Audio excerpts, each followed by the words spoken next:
Hello नमस्कार, एक बार पुनः आप सभी का स्वागत है। आज की इस क्लास में हम लोग जो हमारी थर्ड यूनिट है उसी के एक टॉपिक की चर्चा करने वाले हैं। आज की इस क्लास के बाद थर्ड यूनिट ऑलमोस्ट ख़त्म हो जाएगी। जो कुछ बचे हुए रैंडम टॉपिक रहेंगे उनकी चर्चा हम नेक्स्ट क्लास में, कल की क्लास में करके थर्ड यूनिट को बाइंड अप करेंगे। संभव है कि आज ये एग्जैक्टली कहें तो जो बड़े बड़े टॉपिक हैं उन सभी बड़े टॉपिक्स में ये आज का टॉपिक हमारा आखिरी टॉपिक होने वाला है। ठीक है, चलिए चालू करते हैं। आप में से जो लोग पहली बार जुड़े हैं वो चैनल को सब्सक्राइब कर लीजिए। साथ ही जो लोग निरंतर तैयारी कर रहे हैं और अपनी तैयारी को मूल्यांकित करना चाहते हैं, अपनी तैयारी की गति को दिशा देना चाहते हैं, वह जॉब्स वाला के द्वारा चलाई जा रही टेस्ट सीरीज को ज्वाइन कर सकते हैं। या पार्ट बी के लिए टेस्ट सीरीज है सिर्फ और सिर्फ, है ना। इस टेस्ट सीरीज के तहत आपको 40 टेस्ट उपलब्ध होंगे, मतलब 4000 प्रश्न। हर प्रश्न पेपर में 100 प्रश्न होंगे। इसमें इसके तहत 40 में से 20 टॉपिक वाइज, 9 यूनिट वाइज और 11 क्या होंगे आपके एफएलटी होंगे। यह टेस्ट सीरीज सिर्फ और सिर्फ ऑनलाइन माध्यम में होगी। इसके लिए आपको जॉब्स वाला की एप्लीकेशन डाउनलोड करनी होगी। हिंदी और इंग्लिश दोनों माध्यम में होगी, है ना। इसका मूल्य कितना है? 999 रुपये है। ठीक है। साथ ही जो लोग नोट्स प्राप्त करना चाहते हैं जॉब्स वाला के, वह दो तरीके से नोट्स प्राप्त कर सकते हैं। ई बुक के लिए आपको जॉब्स वाला की एप्लीकेशन डाउनलोड करनी होगी। हार्ड कॉपी के लिए आपको प्रिंटेड हार्ड कॉपी नोट्स के लिए आपको हमसे इस नंबर पर संपर्क करना होगा, व्हाट्सएप अथवा फ़ोन कॉल के माध्यम से। चलिए, जैसा थंबनेल से आपको समझ में आया होगा कि आज का हमारा टॉपिक क्या है। मध्य प्रदेश राज्य विश्वविद्यालय सेवा नियम। यहाँ से पिछले साल एक क्वेश्चन आया हुआ था, पिछले साल मतलब 2022 के पेपर में, है ना। एक प्रश्न आया था। ये जो प्रश्न पीडीएफ आपके सामने दिख रही है, यह पीडीएफ मेरे द्वारा बनाई गई है बाइलिंगुअल फॉर्मेट में। बट इन्हीं नियमों का यदि आप ओरिजिनल देखेंगे तो कुछ इस प्रकार का दिखाई देगा। ये इंग्लिश में है, इसी का एक हिंदी वर्जन भी है ना। जो नोट्स हमारे हैं उन नोट्स में यह हिंदी और इंग्लिश, हिंदी वाले नोट्स में हिंदी वर्जन में दिया हुआ है, इंग्लिश वाले में इंग्लिश में दिया हुआ है। ठीक है, चलिए चालू करते हैं आज की हमारी इस चर्चा को। मध्य प्रदेश विश्वविद्यालय अधिनियम आया कब? सबसे पहला विश्वविद्यालय सेवा नियम कब आया? सबसे पहला प्रश्न यही है ना। तो 1983 में सेवा नियम लाए गए थे मध्य प्रदेश सरकार द्वारा। मूल काम क्या था, मूल सिद्धांत क्या था इनका? देखो वापस से कि जो कानून बनाया गया था 1973 में, है ना। जो कानून 1973 में बनाया गया था उसमें बहुत सारी बातें ऐसी थी जो मेंशन नहीं थी। उनको क्या करना था? उनको विस्तार की आवश्यकता थी, डिटेलिंग की आवश्यकता थी। तो इन सब चीज़ों को ध्यान में रखते हुए, है ना, इन सब चीज़ों को ध्यान में रखते हुए और जो वहाँ से विश्वविद्यालय जो सेवाएँ थी, है ना, विश्वविद्यालय जो सेवाएँ थीं, उसके तहत जो कर्मचारी, अधिकारी लोग नियुक्त हो रहे थे, उनके संबंध में सेवा शर्तों का निर्धारण करने के लिए यह नियम लाए गए थे। तो principle of unified university administration, ठीक है, कि मध्य प्रदेश में जितने भी विश्वविद्यालय हैं, है ना, मध्य प्रदेश में जितने भी विश्वविद्यालय हैं उनके प्रशासन में एक रूपता आ सके, उनके प्रशासनिक कार्यों में एक रूपता आ सके, भिन्नता ना रहे, सभी एक समान रूप से क्या हों, संचालित हों। ठीक है, इस उद्देश्य से ये नियम लाए गए थे। यह नियम राज्य के विभिन्न विश्वविद्यालयों के गैर शैक्षणिक प्रशासनिक पदों के लिए एक केंद्रीकृत सेवा संरचना सुनिश्चित करते हैं। किसके लिए? गैर शैक्षणिक प्रशासनिक पदों के लिए। गैर शैक्षणिक प्रशासनिक पद मतलब उदाहरण के लिए कहें, आपका जो पद है असिस्टेंट रजिस्ट्रार, है ना, यह भी एक क्या है? गैर शैक्षणिक प्रशासनिक पद है। प्रशासनिक पद तो समझ में आता है भाई कि भाई एडमिनिस्ट्रेटिव पोस्ट हो गई वो। एडमिनिस्ट्रेटिव पोस्ट मतलब आप कोई ना कोई प्रशासनिक कार्य कर रहे होंगे। और गैर शैक्षणिक का मतलब कि आप ही के पद की बात करें, असिस्टेंट रजिस्ट्रार की बात करें, तो भाई आप वहाँ पे जाकर के किसी की क्लास नहीं लेने वाले, कोई लेक्चर नहीं लेंगे, कोई पढ़ाएंगे नहीं आप। ठीक है, आपको क्या करना है? विश्वविद्यालय के प्रशासन को संभालना है। ठीक है, इस उद्देश्य से इन नियमों को लाया गया था। ये जो नियम है ना, 1983 वाली, यह मध्य प्रदेश विश्वविद्यालय अधिनियम 1973 की धारा 15A(2) के तहत प्रदत्त शक्तियों का प्रयोग करते हुए राज्य सरकार द्वारा क्या है? निर्मित किए गए थे। किसके द्वारा निर्मित किए गए? राज्य सरकार द्वारा निर्मित किए गए। और शक्ति कहाँ से मिली इन नियमों को बनाने की? वह भी आपको थोड़ा सा ध्यान में रखने की आवश्यकता है। ठीक है, कब यह प्रकाशित किए गए थे, मतलब राजपत्रित कब किए गए, गजट में कब प्रकाशित हुए? तो 25 मार्च 1983 को यह गजट में आए थे। कब? 25 मार्च 1983 को। ठीक है, तो ये कुछ बेसिक बातें थी। अब आते हैं नियमों के तहत, है ना। अब आते हैं हम नियमों के तहत, जो चालू होता है पार्ट ए से, है ना। कहाँ से चालू होता है? पार्ट ए से चालू होता है। जो पार्ट ए है उसका नाम इसमें क्या रखा गया है? प्रिलिमिनरी या प्रारंभिक आप कह सकते हैं, है ना। यहाँ पे जैसे दिखाई दे रहा होगा आपको, ये ओरिजिनल है। ये पीडीएफ कैसी है? ओरिजिनल नियम की पीडीएफ है। यहाँ अपने पास क्या है? बाइलिंगुअल फॉर्मेट में ट्रांसलेटेड पीडीएफ है ना। सबसे पहले इस नियम का संक्षिप्त नाम क्या होगा? तो मध्य प्रदेश राज्य विश्वविद्यालय सेवा नियम 1983 इसका नाम रखा गया है।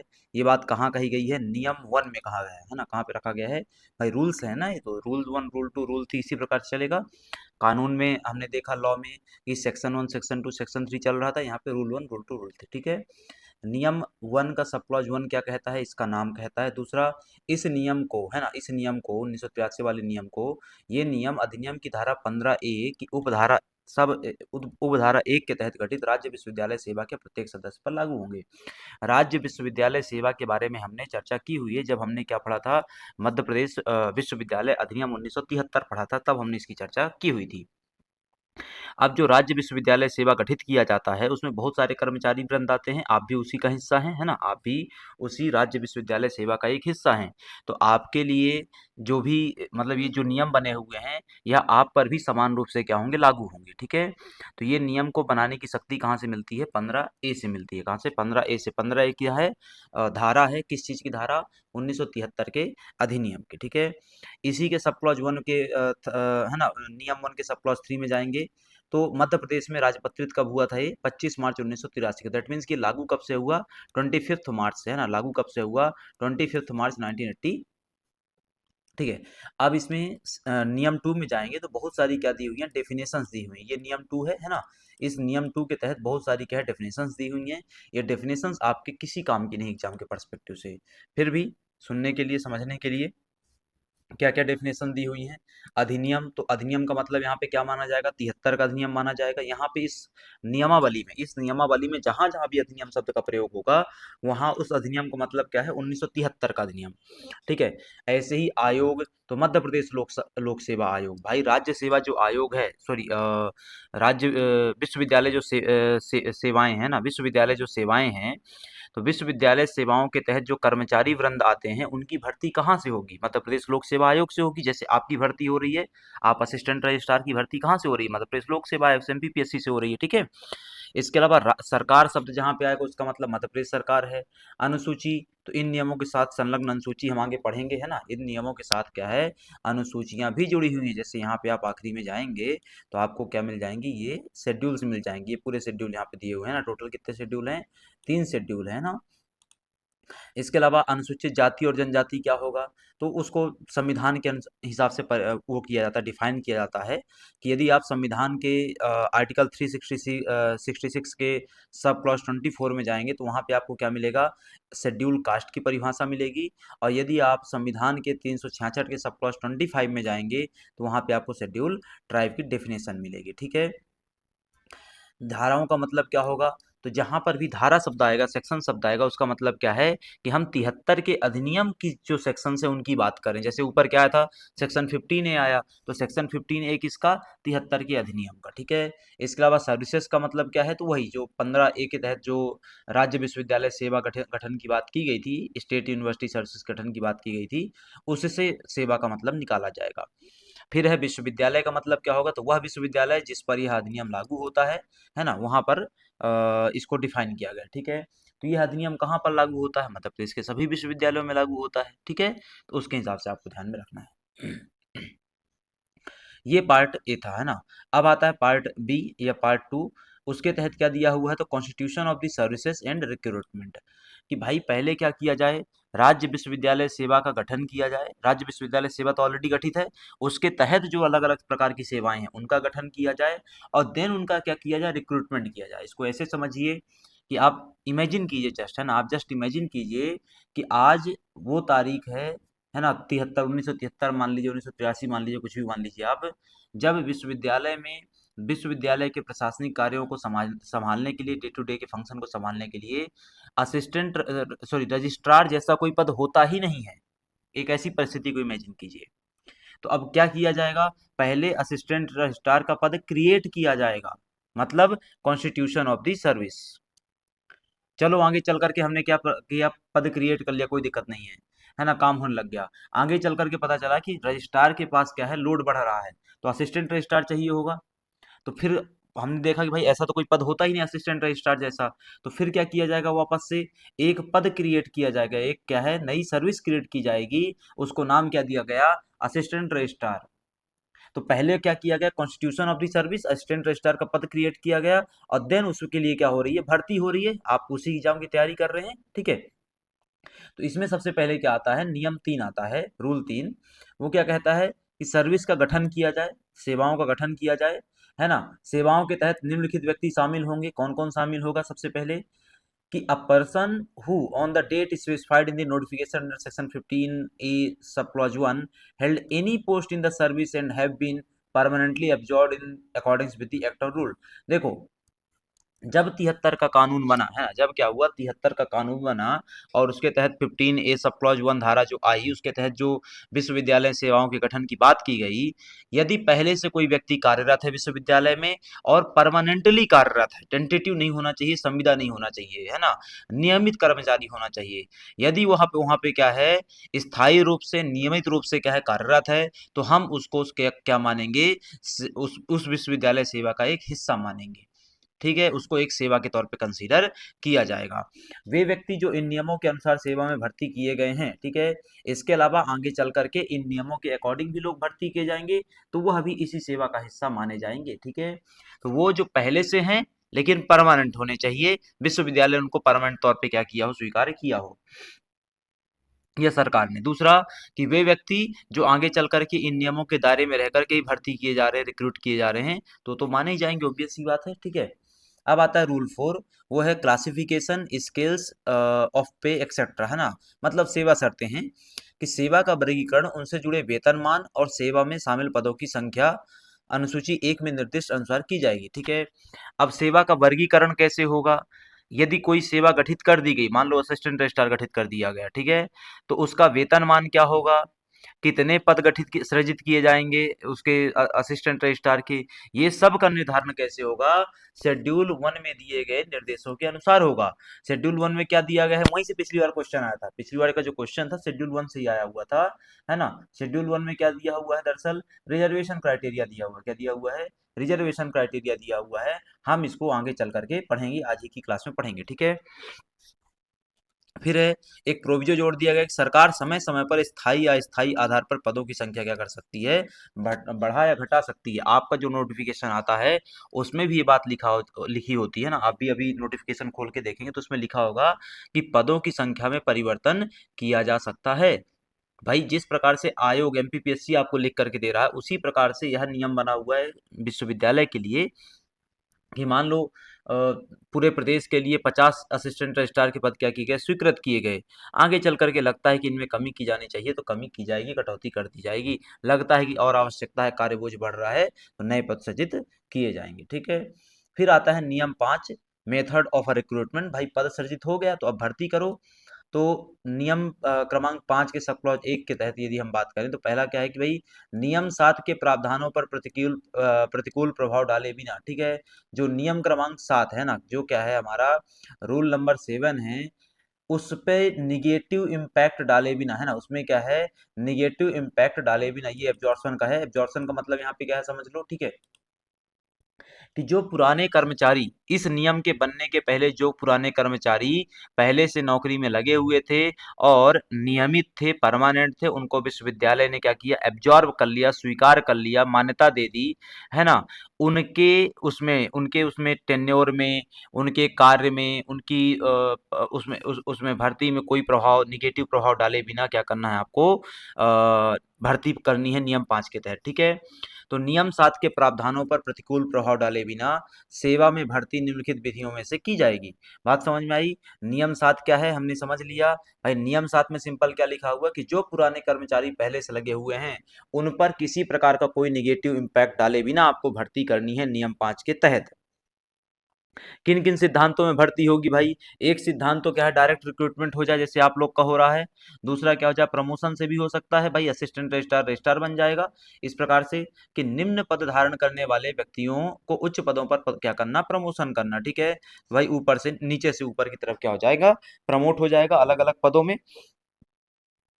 तीसरा होता है सबसे खतरनाक, वो है डेपुटेशन। क्या है, डेपुटेशन, कि राज्य सरकार या विश्वविद्यालयों के अलावा किसी अन्य संगठन से, है ना, इसको बेस्ट तरीके से समझिए कि आप राज्य सरकार के लिए क्या करते हैं, कार्य कार्य करते हैं ना, एमपीपीएससी से आप सिलेक्ट होकर के गए हैं, राज्य सरकार के लिए क्या करते हैं, आप काम करते हैं। किसी भी तरीके का कोई भी नौकरी हो सकती है। किसी परिस्थिति में राज्य सरकार को ऐसा लगता है कि आपको डेपुटेशन पे पर्टिकुलर विश्वविद्यालय में असिस्टेंट रजिस्ट्रार बना करके भेजा जाए, तो क्या रोका जा सकता है इस चीज़ को? कोई ऐसा प्रावधान नहीं रोकने का। बिल्कुल वहाँ पे नियुक्ति की जा सकती है, क्योंकि वो डेपुटेशन पे जा रहा है। काहे जा रहा है?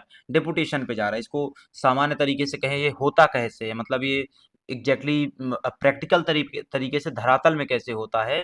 तो समझिए, आप एक क्लास बी के पद पर कार्यरत हैं राज्य सरकार के लिए, है ना। अब हो क्या रहा है कि भाई आप जहाँ कार्यरत हैं वहाँ आपको काम करने मजा नहीं आ रहा, और आपके चाचा क्या हैं, विधायक हैं। तो आप अपने चाचा से क्या लगवाएंगे, सिफारिश लगवाएंगे, सरकार के ऊपर तक क्या करेंगे, ऑयलिंग करेंगे। और जब ऑयलिंग हो जाएगी अच्छे से, तो वहाँ से क्या हो जाएगा, एक आदेश पारित होगा जिसमें लिखा जाएगा कि आपको डेपुटेशन पे क्या किया जाता है, बरकतुल्ला विश्वविद्यालय पे असिस्टेंट रजिस्ट्रार के तौर पे नियुक्त किया जाता है। इससे होगा क्या भाई, इससे होगा कि आपको जहाँ नौकरी, जिस नौकरी मजा नहीं आ रहा था, आप नई जगह पहुंच जाएंगे, लेकिन सैलरी पुराने के अनुसार रहेगी, नए के अनुसार नहीं रहेगी। ठीक है, खैर। फिर है, विभिन्न पद्धतियों से भर्ती किए जाने वाले व्यक्तियों की संख्या अनुसूची 1 में दर्शाए गए प्रतिशत के अनुसार होगी। यहीं से पिछली बार क्वेश्चन आया था, पिछली बार उन्होंने पूछा हुआ था एससी एसटी के लिए कितना प्रतिशत रहता है ना। तो यहाँ पे अनुसूची 1 में क्या दिया गया, आरक्षण का क्राइटेरिया दिया गया है कि किसके लिए कितनी क्या है, किसके लिए कितनी पदें कितने प्रतिशत पोस्ट क्या रहेंगी, रिजर्व रहेंगी। ठीक है। फिर 5(3) में ही क्या दिया हुआ कि यदि सेवा की आवश्यकता हो तो राज्य सरकार लोक सेवा आयोग से के परामर्श से भर्ती की अन्य पद्धतियां क्या है, अपना सकती। तो एक पद्धति तो हमने क्या देखी, डायरेक्ट रिक्रूटमेंट हो गया। एक क्या हो गया भाई, प्रमोशन हो गया। तो जो विश्वविद्यालय है ना, जो विश्वविद्यालय अथवा राज्य सरकार जो है, राज्य सरकार है ना, लोक सेवा आयोग या एमपीपीएससी के माध्यम से क्या कर सकती है, भर्ती प्रक्रिया को संचालित कर सकती है एक, और उनकी परामर्श से कुछ नई पद्धतियों को अपना सकती है भर्ती के लिए। ठीक है, ये आपको ध्यान में रखना है। फिर है नियम 6, रूल 6, सेवा में नियुक्ति। कि इन नियमों के प्रारंभ होने के बाद सेवा में सभी नियुक्तियां राज्य सरकार द्वारा क्या है, की जाएंगी, है ना। अपॉइंटमेंट टू द सर्विसेज का क्या है, तो नियुक्तियां कौन करेगा भाई, सभी नियुक्तियां किसके द्वारा की जाती हैं, राज्य सरकार के द्वारा की जाती हैं। तो ये भी ध्यान में रखना है कि इन नियमों के प्रारंभ होने के बाद जो राज्य विश्वविद्यालय सेवा है, उस राज्य विश्वविद्यालय सेवा के तहत सभी के सभी अपॉइंटमेंट किसके द्वारा किए जाते हैं, राज्य सरकार के द्वारा किए जाते हैं। यदि यूनिवर्सिटी के परिप्रेक्ष्य में बात करें जो हम पढ़ रहे हैं, तो हायर एजुकेशन डिपार्टमेंट के द्वारा। ठीक है, कोई भी व्यक्ति कोई भी नियुक्ति नियम 5 के प्रावधानों के विरुद्ध नहीं होगी। भाई नियम 5 के में जो प्रावधान बताए गए हैं अपॉइंटमेंट के, उनका वायलेशन आप नहीं कर सकते हैं ना। नियम, है ना, ध्यान में रखना है आपको कि नियम 5 के तहत जो भी कुछ बताया गया है उनका आप वायलेशन नहीं कर सकते हैं रिक्रूटमेंट के लिए। 6 के बाद आता है नियम 7, है ना। नियम 7 में क्या दिया गया है, एब्जॉर्शन। एब्जॉर्शन किसका, ओल्ड एम्प्लॉयज का, है ना, जो पहले से कार्यरत थे, परमानेंट वाले, है ना। तो सेवा के गठन से ठीक पहले कार्यरत व्यक्तियों के आमेलन या एब्जॉर्शन की समाप्ति या सेवाओं की समाप्ति के प्रावधान को लेकर के। ठीक है। तो सबसे पहले इसमें आता है चयन समिति का गठन किया जाए, कि राज्य सरकार एक क्या करेगी, समिति नियुक्त करेगी। उस समिति में एक अध्यक्ष होगा जो कि कुलपति होगा, है ना। एक सदस्य होगा, है ना, एक क्या होगा, इसमें सदस्य भी होगा। ये सदस्य लोक सेवा आयोग का अध्यक्ष या मनोनीत क्या होगा, सदस्य होगा। यह सदस्य कौन होगा, लोक सेवा आयोग का अध्यक्ष या मनोनीत सदस्य होगा। ठीक है। इसके अलावा इसी में आते हैं कुछ अन्य सदस्य, है ना। वो कुछ अन्य सदस्य कौन हैं, तो उच्च शिक्षा आयुक्त या अपर संचालक स्तर का क्या होगा, एक अधिकारी होगा। ठीक है, उच्च शिक्षा आयुक्त या अपर संचालक स्तर का क्या होगा, एक अधिकारी भी होगा। वह भी इसमें क्या रहता है, शामिल रहता है। ठीक है। तो सबसे पहले आपको क्या ध्यान में रखना है, इसमें चयन समिति होगी एक। चयन समिति का चेयरपर्सन कौन होगा, एक वरिष्ठ कुलपति होगा। ऐसा कोई फिक्स नहीं है कि किसी पर्टिकुलर यूनिवर्सिटी का ही होना चाहिए, किसी भी यूनिवर्सिटी का हो सकता है। दूसरा, कुछ सदस्य होंगे। उस कुछ सदस्यों में हमने क्या देखा कि एक जो रिक्रूटमेंट बॉडी है, ध्यान में रखना, जैसे आप लोगों का जो एग्जाम हो रहा है, तो आप लोगों के एग्जाम के लिए जो रिक्रूटमेंट बॉडी वो क्या है, एमपीपीएससी है। ठीक है। तो एमपीपीएससी का अध्यक्ष अथवा अध्यक्ष की तरफ से कोई मनोनीत सदस्य भी एक सदस्य बन जाएगा। इसके अलावा दूसरा सदस्य कौन रहेगा, तो उच्च शिक्षा आयुक्त, हायर एजुकेशन जो वो रहता है, डायरेक्टोरेट रहता है। ठीक है, सॉरी, कमिश्नरेट जो रहता है, कमिश्नरेट, है ना। तो उच्च शिक्षा आयुक्त, अथवा यह वो नहीं आ पा रहा है तो अपर संचालक स्तर का क्या होना चाहिए, एक अधिकारी होना चाहिए जो एडिशनल डायरेक्टर के लेवल का वो व्यक्ति हो। ठीक है। जब समिति बन जाएगी देन क्या चालू होगा, स्क्रीनिंग चालू होगी। क्या स्क्रीनिंग करना है, काट छांट वाला, कि भाई पहचान करना है कि किसको रखना है किसको नहीं रखना है, ये वाली बात है ना। तो समिति इन व्यक्तियों के मामलों की जांच करेगी और सिफारिश करेगी कि उन्हें स्थायी रूप से आमेलित किया जाए या अनंतिम रूप से। जैसा हमने कहा भाई कि जो कर्मचारी वृंद 1983 के नियम के बनने के पहले से कार्यरत हैं, वो आगे चल करके कंटिन्यू करेंगे अथवा नहीं करेंगे, ये सब कुछ कौन तय करेगा, ये चयन समिति तय करेगी स्क्रीनिंग की प्रोसेस के माध्यम से। यही समिति बताती है कि आप परमानेंटली एब्जॉर्ब किए जा रहे हैं अथवा नहीं किए जा रहे हैं। परमानेंटली एब्जॉर्ब करने का मतलब कि आपको विश्वविद्यालय का, राज्य विश्वविद्यालय सेवा का, है ना, आपको राज्य विश्वविद्यालय सेवा का नियमित कर्मचारी बनाया जा रहा अथवा नहीं बनाया जा रहा है। ठीक है, यही बात हमने पहले ऊपर भी देखी हुई थी, लेकिन यहाँ पे हमने उसकी प्रोसेस को समझा। ठीक है, अब आता है सरकार क्या इसमें करेगी। भाई समिति का काम सिर्फ कितना है, समिति का काम क्या है, स्क्रीनिंग करके सरकार को भेजना। समिति कोई नौकरी नहीं दे रही है, समिति परमानेंट नहीं कर रही। देखो सीधी सी बात है, पैसा किसको देना है, कर्मचारी की सैलरी, जिसको मानदेय कहते हैं, सैलरी नहीं कहा जाता, मानदेय कहते हैं। ठीक है, तो मानदेय कौन देगा, भाई सरकार देगी। तो जब सरकार पैसा देगी तो सरकार ही फैसला करेगी कि नौकरी में कौन रहेगा अथवा नहीं रहेगा। समिति सिर्फ क्या कर सकती है, रिकमेंडेशन कर सकती है। समिति की सिफारिश पे सरकार क्या करेगी, आदेश पारित करेगी, है ना। और जनरली क्या होता है कि समिति की अनुशंसाओं को रिजेक्ट नहीं किया जाता। उसका मूल कारण क्या है कि भाई समिति में जो लोग शामिल हैं, समिति में जो लोग शामिल हैं वो कोई छोटे मोटे लोग नहीं। पहली बात कि कुलपति है वो भी सरकार का ही आदमी है, एमपीपीएससी का अध्यक्ष अथवा सदस्य है वो भी एक सरकार का ही आदमी है, और सरकार का एक डायरेक्ट आदमी भी है। कौन, कि भाई वो उच्च शिक्षा का क्या है, कमिश्नर है। मोटा मोटा तौर पे कहें कि सरकार के उच्च शिक्षा विभाग में कार्यरत एक बड़ा अधिकारी भी सरकार का प्रतिनिधित्व कर रहा है। तो जनरली इस प्रकार से, ठीक है। फिर एक इसमें प्रोविजो जोड़ दिया गया, वो क्या है कि सेवा समाप्त करने से पहले संबंधित व्यक्ति को सुनवाई का अवसर देना अनिवार्य है। अब मान लो हमने कहा कि स्क्रीनिंग हुई, स्क्रीनिंग में दो मत आते हैं। एक मत क्या आ सकता है, मान लो उदाहरण के लिए कहते हैं 15 कर्मचारी हैं, कितने, 15 कर्मचारी हैं। 15 कर्मचारी में से 14 कर्मचारी एब्जॉर्ब किए जाएंगे, परमानेंटली उनको नौकरी में रखा जाएगा। इस प्रकार का रिकमेंडेशन चयन समिति ने क्या कर दिया, सरकार को कर दिया। लेकिन एक व्यक्ति का सरकार ने क्या कर दिया, रिजेक्ट कर दिया।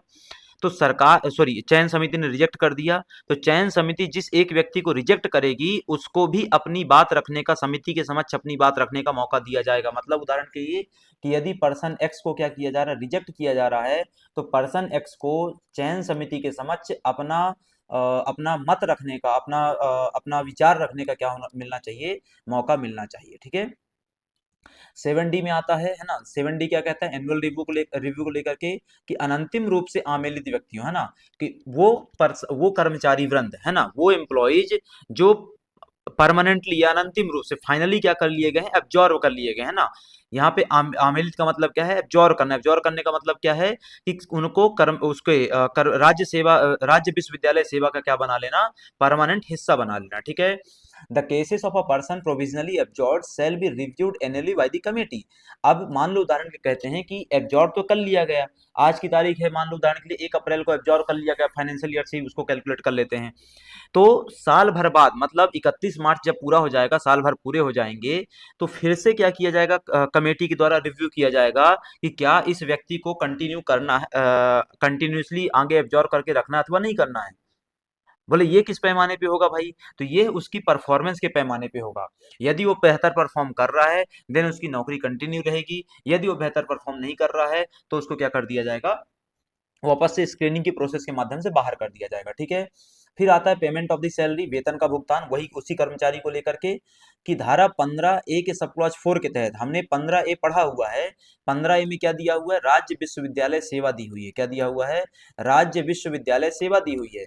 अब वो जो राज्य विश्वविद्यालय सेवा के तहत ये कर्मचारी बन गया, ठीक है, जब एब्जॉर्व कर लिया जाएगा उसको, तो वह राज्य विश्वविद्यालय सेवा का एक कर्मचारी बन जाएगा, एक हिस्सा बन जाएगा। ठीक है, जैसे आप उदाहरण के लिए कहें कि भाई यदि आप भी असिस्टेंट रजिस्ट्रार बनेंगे तो आप राज्य विश्वविद्यालय सेवा का हिस्सा बनेंगे। ठीक है, तो 15A के सब क्लॉज 4 के तहत 1 माह का वेतन उस विश्वविद्यालय द्वारा दिया जाएगा जहां वह व्यक्ति कार्यरत है। वो बेसिक बात है कि भाई वो कर्मचारी जहां पे जिस विश्वविद्यालय में कार्यरत है उसको भी मानदेय प्राप्त होगा, उसी विश्वविद्यालय के द्वारा मानदेय दिया जाएगा, और वैसा ही मानदेय दिया जाएगा जैसा वो डिजर्व करता है। ठीक है, फिर आता है नियम क्रमांक 8। नियम क्रमांक 8 में क्या दिया हुआ, eligibility for the direct recruitments. हमने ऊपर देखा कि भाई उसके लेकर के रिक्रूटमेंट को लेकर के क्या क्या नियम होंगे। तो रिक्रूटमेंट का जो सबसे बेसिक नियम होता है वो क्या है, डायरेक्ट रिक्रूटमेंट, जैसे आपकी भर्ती हो रही है, ठीक है। दूसरा जो नियम होता है वो क्या है, प्रमोशन को लेकर के, भाई निचले कर्मचारी को ऊपर क्या कर दिया जाता है, प्रमोट कर दिया जाता है। लेकिन दोनों में, डायरेक्ट रिक्रूटमेंट में भी प्रमोशन में भी, दोनों में आरक्षण का सिद्धांत क्या करेगा, काम करेगा। ये बात कहाँ लिखी हुई है, अनुसूची 1 में लिखी हुई है, ठीक है। अब है eligibility for the direct recruits, कि जो जो लोग डायरेक्ट रिक्रूटमेंट की प्रोसेस से भर्ती होना चाहते हैं, विश्वविद्यालय सेवा का हिस्सा बनना चाहते हैं, उनके लिए एलिजिबिलिटी क्राइटेरिया क्या है, पात्रता की शर्तें क्या हैं। तो पहली बात कि ये तय कौन करेगा, मतलब वापस से कि आप असिस्टेंट रजिस्ट्रार बनना चाहते हैं, तो असिस्टेंट रजिस्ट्रार बनने के लिए जो बेसिक एलिजिबिलिटी क्राइटेरिया रखा गया है वो क्या रखा गया है कि आपके पास क्या होना चाहिए, एक पीजी की डिग्री होनी चाहिए। ये तय करने का अधिकार किसका है, मध्य प्रदेश सरकार का। इसका मतलब क्या होता है, मध्य प्रदेश सरकार का मतलब क्या होता है यहाँ पे, आपके परिप्रेक्ष्य में इसका मतलब क्या है, हायर एजुकेशन डिपार्टमेंट। आपके परिप्रेक्ष्य में इसका मतलब क्या है, हायर एजुकेशन डिपार्टमेंट, ठीक है। दूसरा कोई एग्जाम होगा दूसरे डिपार्टमेंट का, तो वो डिपार्टमेंट तय करेगा। जैसे उदाहरण के लिए कहें कि भाई एफएसओ के लिए एलिजिबिलिटी क्राइटेरिया क्या होगा, ये कौन तय करेगा, तो लोक स्वास्थ्य जो वो होगा, विभाग होगा, है ना, लोक स्वास्थ्य। हमारे मध्य प्रदेश में तो लोक स्वास्थ्य एवं चिकित्सा विभाग को एक साथ लोक स्वास्थ्य एवं चिकित्सा शिक्षा विभाग को एक साथ रखा गया है, तो उसके द्वारा क्या है, तय किया जाता है, ठीक है। अब आता है फंडामेंटल प्रिंसिपल क्या होता है। देखो, डायरेक्ट रिक्रूटमेंट अपने आप में एक फंडामेंटल प्रिंसिपल के तहत ही काम कर रही है। इसको आप ओपन भर्ती कह सकते हैं या खुली भर्ती का सिद्धांत कह सकते हैं। Open principle of open recruitment, है ना, क्या कह सकते हैं इसको, प्रिंसिपल ऑफ ओपन रिक्रूटमेंट। इसका मतलब होता है कि इस भर्ती प्रक्रिया में सभी लोग पार्टिसिपेट कर सकते हैं, बशर्ते कि उनके पास बेसिक एलिजिबिलिटी क्राइटेरिया होना चाहिए, ठीक है। जैसे उदाहरण के लिए कहें कि यदि मेरे पास पीजी की डिग्री नहीं है तो मैं इसके लिए अप्लाई नहीं कर सकता हूं, लेकिन यदि आपके पास है तो आप इसके लिए अप्लाई कर सकते हैं, ठीक है। तो समान अवसर और समावेशी भर्ती भर्ती का सिद्धांत कहा जाता है इसको। यह नियम सुनिश्चित करते हैं कि उम्मीदवारों के पास आवश्यक शैक्षणिक योग्यता हो और आयु सीमा में विभिन्न श्रेणियों को क्या मिले, उचित छूट मिले। आयु सीमा में विभिन्न श्रेणियों को उचित उचित छूट मिले, इसका मतलब क्या है कि भाई अलग अलग कैटेगरी के लिए जो एज रिलैक्सेशन क्राइटेरिया है ना, जैसे एसटी के लिए 5 साल का है, एससी के लिए भी शायद 5 साल का है, ओबीसी के लिए भी कुछ होगा, है ना। तो ये जो तीनों कैटेगरी का एज रिलैक्सेशन क्राइटेरिया है, उसका उनको क्या मिलना चाहिए, लाभ मिलना चाहिए डायरेक्ट रिक्रूटमेंट की प्रोसेस के दौरान। यह बात यहाँ पे लिखी गई है, ठीक है। अब आता है नियम क्रमांक 8 का सब क्लॉज 1, है ना, नियम क्रमांक 8 का सब क्लॉज 1। इसमें सबसे पहले आता है कि आप रिक्रूटमेंट के क्राइटेरिया पढ़ रहे हैं, ठीक है। रिक्रूटमेंट के क्राइटेरिया क्या हो सकते हैं, आप खुद सोचिए बैठ करके कि आप असिस्टेंट रजिस्ट्रार का फॉर्म भर रहे हैं, उसमें क्या-क्या क्राइटेरिया दिया हुआ है।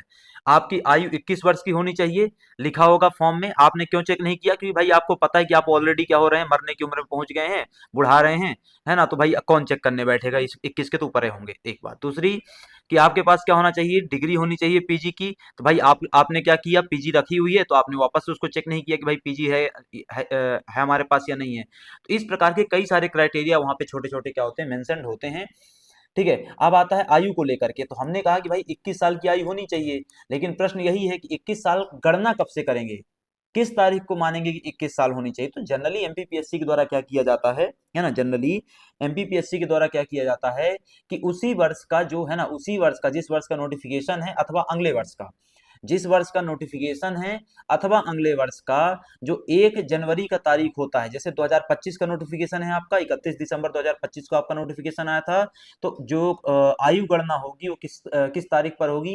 1/1/26 पर होगी। किस पर होगी, 1/1/26 पर, मतलब 1 जनवरी 2026 के हिसाब से क्या किया जाएगा, गणना की जाएगी। मतलब यदि किसी को फॉर्म भरना है, उसके पास पीजी है और वह 1 जनवरी 2026 को 21 साल की आयु पूरा नहीं कर पा रहा है, भले उसके पास पीजी डिग्री है, तो वो फॉर्म नहीं भर पाएगा, ठीक है। ये सीधा सिद्धांत है। दूसरा श्रेणीवार छूट, कैटेगरी वाइज छूट, कि भाई अब ये तो मतलब 21 साल वाला क्या हो गया, जो वो हो गया, क्या कहना चाहिए, न्यूनतम क्राइटेरिया हो गया भाई, एज मिनिमम कितनी होनी चाहिए। मैक्सिमम एज को लेकर के क्या है कि भाई कई सारे लोग ऐसे होंगे, है ना, कई सारे लोग ऐसे होंगे जो 40 की उम्र के हो रहे होंगे, 42 की उम्र के हो रहे होंगे, इवन 45 के भी हो रहे होंगे, बहुत बहुत सारे। तो तो उनको भी उम्र में क्या छूट मिलेगा? तो देखो वापस से कि जो वो है नॉर्मल मैक्सिमम एज रहती है वो कितनी रहती है? 40 साल रहती है ना, एमपीपीएससी के परिप्रेक्ष्य में बात करें तो नॉर्मल मैक्सिमम एज जो 40 साल रहती है उसको एज रिलैक्सेशन के सिद्धांत के तहत जो कैटेगरी को छूट मिलता है उसके लिए क्या किया सकता है? बढ़ाया जा सकता है। ये एज रिलैक्सेशन एससी एसटी के लिए कितना मिलता है? ठीक है, तो ये आपको ध्यान में रखना है। अगला आता है इसी में एक और सिद्धांत है, वो है क्या है कि भाई रिलैक्सेशन फॉर द गवर्नमेंट और यूनिवर्सिटी एम्प्लॉयज, है ना, किसके लिए? गवर्नमेंट यूनिवर्सिटीज एम्प्लॉयज के लिए इसमें रिलैक्सेशन की बात की गई है कि भाई कई सारे जो यूनिवर्सिटीज के एम्प्लॉयज हैं वो भी इसमें क्या कर सकते हैं? अप्लाई कर सकते हैं, है ना। यदि डायरेक्ट रिक्रूटमेंट हो रहा है, जैसे उदाहरण के लिए सिंपल से कहें कि यदि डायरेक्ट रिक्रूटमेंट हो रहा है और डायरेक्ट रिक्रूटमेंट काय के लिए हो रहा है, मान लो उदाहरण के लिए रजिस्ट्रार के पद के लिए हो रहा है, काय के लिए हो रहा है? रजिस्ट्रार के पोस्ट के लिए हो रहा है। आप ऑलरेडी क्या है? असिस्टेंट रजिस्ट्रार हैं और डायरेक्ट रिक्रूटमेंट की प्रोसेस के माध्यम से आप रजिस्ट्रार बनना चाहते हैं, तो आपके लिए भी वहां पे क्या बात की गई है? कुछ ना कुछ क्राइटेरियाज और रिलैक्सेशन की बात की गई है, ठीक है। क्या है उसमें? तो स्थायी, अस्थायी अथवा कार्यभारित, परमानेंट, टेम्पररी अथवा work charge employ shouldn't exceed 38 years, कि भाई ऐसे कर्मचारी, है ना, ऐसे कर्मचारी जो वहां पे क्या है स्थायी तौर पे काम कर रहे हैं, संविदा या अस्थायी तौर पे काम कर रहे हैं, और क्या है? कार्यभारित हैं। कार्यभारित का मतलब क्या है कि उनको सिर्फ और सिर्फ क्या किया गया है? एक अतिरिक्त कार्य सौंपा गया है ना, उनको क्या किया गया? सिर्फ और सिर्फ अतिरिक्त कार्य सौंपा गया है ना। तो ऐसे कर्मचारी यदि क्या करना चाहते हैं? डायरेक्ट रिक्रूटमेंट के प्रोसेस के माध्यम से अप्लाई करना चाहते हैं, उनकी उम्र 38 वर्ष से ऊपर नहीं होना चाहिए, एक बात। दूसरी बात क्या आ जाती है इसी में कि रिट्रेंच्ड एम्प्लॉयज, है ना, मतलब छटनी किए गए कर्मचारी, छटनी किए गए कर्मचारियों को उनकी पिछली अस्थायी सेवा की अवधि अधिकतम 7 वर्ष घटाने की अनुमति है, बशर्ते कि परिणामी आयु सीमा से 3 वर्ष से अधिक नहीं होना चाहिए, ठीक है। देखो वापस से कि हम बहुत सारे इसमें क्राइटेरिया देख रहे हैं, क्या क्राइटेरिया याद रखने की आवश्यकता है? इतना ज्यादा डिटेल में बहुत ज्यादा याद रखने की आवश्यकता नहीं है, लेकिन है ना, जैसे नियम 8 में क्या दिया हुआ है? नियम 8 के तहत जो एज रिलैक्सेशन की बात की गई है वह कितने साल का हो सकता है? ठीक है, नियम 8 के तहत जो डायरेक्ट रिक्रूटमेंट के माध्यम से एज रिलैक्सेशन की बात की गई है, यह अधिनियम में 1973 के अधिनियम में किस सेक्शन से वो होता है? कोरिलेट होता है ना। ये जो भर्ती होती है किस सिद्धांत पर होती है? फंडामेंटल प्रिंसिपल क्या है उसका? ये बेसिक बातें आपको क्या है? पता होनी चाहिए, ठीक है।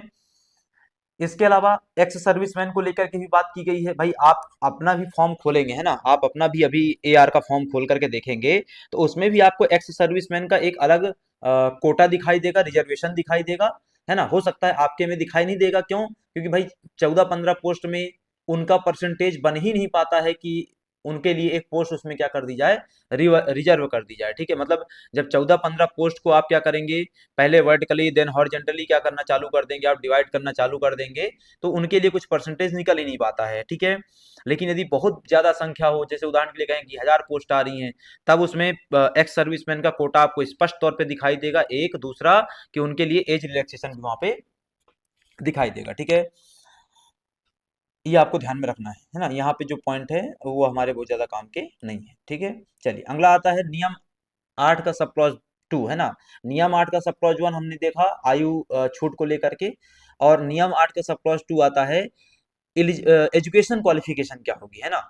कि भाई जैसे आपके में कहें कि आपके में पीजी मांगा हुआ है, तो इस प्रकार से अलग अलग एग्जाम में कुछ भी मांगा जा सकता है। असिस्टेंट रजिस्ट्रार के लिए पीजी मांगा है ना। मान लो उदाहरण के लिए कुलपति की भर्ती हो रही, डायरेक्ट रिक्रूटमेंट हो रहा है, तो कुलपति के लिए क्या मांगते हैं? 25 साल का अनुभव होना चाहिए, पीएचडी होना चाहिए, ये बेसिक रिक्वायरमेंट है उसके लिए, कुलपति के लिए 25 साल का अनुभव होना चाहिए, पीएचडी होना चाहिए, है ना। एक वो संख्या बताएंगे कि मान लो 150 रिसर्च पेपर पब्लिश होने चाहिए। इस प्रकार के क्राइटेरिया रखे जाते हैं किसके लिए? कुलपति के लिए, ठीक है। खैर, तो इसमें सबसे पहले आता है शैक्षणिक योग्यताओं को लेकर के कि उम्मीदवार के पास अनुसूची 2 में निर्धारित योग्यताएं होनी चाहिए। देखो वापस से अनुसूची 1 में क्या दिया हुआ है वो हमने ऊपर ऊपर डिस्कस कर लिया इनडायरेक्टली, आगे हम उसको पूरा का पूरा डिटेल में देखेंगे। अनुसूची 1 में पूरा का पूरा जो रिजर्वेशन वो है का गणित है ना, रिजर्वेशन का जो गणित है वो दिया हुआ है। और अनुसूची दो में क्या दिया हुआ है? तो अनुसूची 2 में जो एजुकेशन क्वालिफिकेशन से रिलेटेड बातें हैं वो वहां पे क्या है चर्चा की गई है, ठीक है। तो the candidate must possess the qualifications prescribed in schedule 2। Schedule 2 के तहत जो कुछ बेसिक क्राइटेरिया बताया गया, एजुकेशन क्वालिफिकेशन क्राइटेरिया बताया गया है, वह कैंडिडेट के पास क्या है? होना चाहिए। इसमें एक्सेप्शंस लगाए गए हैं, जैसे कि असाधारण मामलों में पीएससी राज्य सरकार की मंजूरी से अधिक शैक्षणिक पीएससी राज्य सरकार की मंजूरी से ऐसी शैक्षणिक योग्यताओं को ही मान्य कर सकता है जो निर्धारित तो नहीं है पर समकक्ष स्तर की है। बेस्ट एग्जांपल देते हैं तुमको, है ना, कि भारत सरकार का जो वो है हेल्थ मिनिस्ट्री का एफएसएसएआई है, वो रिक्रूटमेंट करता है किसकी, फूड इंस्पेक्टर की, ठीक है, एफएसओ की। तो उनका एलिजिबिलिटी क्राइटेरिया डिफरेंट होता है और मध्य प्रदेश में अभी जो भर्ती हुई एफएसओ की, उसका एलिजिबिलिटी क्राइटेरिया थोड़ा सा डिफरेंस था। कारण क्या था, यहाँ पे एक लाइन लिखी हुई, पीएससी राज्य सरकार की मंजूरी से ऐसी शैक्षणिक योग्यता को भी मान्य कर सकता है। उन्होंने क्या किया, एफएसओ के नोटिफिकेशन में एक नीचे लाइन लिखी हुई है, नोट डाल करके लिखी हुई है ना, आप नोट उसमें देखेंगे मिलेगा, नोट डाल के लिखी हुई है कि ऐसे सभी अभ्यर्थी जिन्होंने, है ना, ऐसे सभी अभ्यर्थी जिन्होंने क्या किया हुआ है, अपने ग्रेजुएशन के दौरान हर सेमेस्टर अथवा ईयर में केमिस्ट्री पढ़ी हुई है, वह भी इसके लिए क्या है, एलिजिबल माने जाएंगे। ऐसा कोई क्राइटेरिया भारत सरकार अथवा एफएसएसआई नहीं रखता है, लेकिन यहाँ मध्य प्रदेश में रखा गया। मतलब कि पीएससी को ऐसा करने के लिए राज्य सरकार की क्या हुई, मंजूरी प्राप्त हुई, किसकी, लोक स्वास्थ्य एवं चिकित्सा शिक्षा विभाग, राजेंद्र शुक्ल, है ना, किस मंत्री कौन है उसके, राजेंद्र शुक्ल। तो ये आपको अब बाद समय समय पे मिलते रहेंगे, है ना, नोटिफिकेशंस में एलिजिबिलिटी एजुकेशन क्वालिफिकेशन को लेकर के। दूसरा कि नॉन रिकॉग्नाइज्ड यूनिवर्सिटीज के संबंध में क्या है कि यदि उम्मीदवार के पास ऐसी डिग्री है जो राज्य सरकार द्वारा विशेष रूप से मान्यता प्राप्त नहीं है, तो पीएससी अपने विवेक से उसे चयन हेतु विचार में ले सकता है। देखो ये कहानी क्या है कि आप हर साल लगातार अखबारों में पढ़ते होंगे, है ना, आप हर साल लगातार अखबारों में पढ़ते होंगे, साल में एक ही दिन ये खबर आती है, यूजीसी हर साल क्या करता है, एक लिस्ट जारी करता है। यूजीसी हर साल एक लिस्ट जारी करता है, उस लिस्ट में यूजीसी बताता है कि ये फला फला 50 यूनिवर्सिटी ऐसी हैं जो हमारे द्वारा रिकॉग्नाइज्ड नहीं है। मतलब इसका क्या होता है कि इन यूनिवर्सिटीज की डिग्री जिस छात्र के पास होगी, उस छात्र की उस डिग्री का कोई मतलब नहीं है। काहे काहे कि यूजीसी ने कोई मान्यता ही नहीं दी है। वो क्या कर रहे हैं, वो दरअसल एक फेक मान्यता के माध्यम से पूरी यूनिवर्सिटी क्या कर रहे थे, संचालित कर रहे थे, ठीक है। अब ऐसी परिस्थिति में यदि इस प्रकार का केस फंस जाता है, तो इस प्रकार के केस में अंतिम निर्णय कौन लेगा, पीएससी लेगा। लेकिन अगेन वापस से पीएससी नहीं लेता है ये निर्णय, ये निर्णय कौन ले रहा होता है, राज्य सरकार ले रही होती है, बट सामने कौन दिखाई देगा हमको, पीएससी दिखाई देगा, ठीक है। और दरअसल पीएससी को फर्क ही नहीं पड़ता, पीएससी क्या करेगा, पास ऑन कर देगा। ये फर्क कहाँ पे पड़ेगा, जब आप डीवी के लिए जाएंगे, है ना, जब आप कहाँ जाएंगे, डीवी के लिए जाएंगे, तब वहां पे जब आपका डीवी के दौरान डॉक्यूमेंट चेक होंगे, तो पूछा जाएगा कि भाई ये डिग्री कैसी है, कहाँ से आई, आदि आदि आदि, और उस समय क्या कर दिया जाएगा, आपको बाहर कर दिया जाएगा, अथवा सरकार से परमिशन मिली हुई तो आपको इन कर लिया जाएगा, ठीक है। फिर आता है नियम क्रमांक 8 का सब क्लॉज 3, उसमें शुल्क को लेकर के बात की गई है। अब आपने फॉर्म भर रहे होंगे लगातार, यार कि आप लोग फॉर्म भर रहे होंगे, जनरल वाला 200-300 रुपए कुछ पे कर रहा होगा, या 500 रुपए जो भी फीस होगी, ठीक है। हो सकता है एससी एसटी वाले एक भी पे ना कर रहे हो सकता है ओबीसी वाला भी पूरा ही पे कर रहा हो, जनरल जितना पे कर रहा हो, ठीक है। तो ये जो शुल्क में छूट मिलती है ना, निर्धारित परीक्षा उम्मीदवार को लोक सेवा आयोग द्वारा निर्धारित परीक्षा शुल्क, आवेदन शुल्क का भुगतान करना पड़ेगा।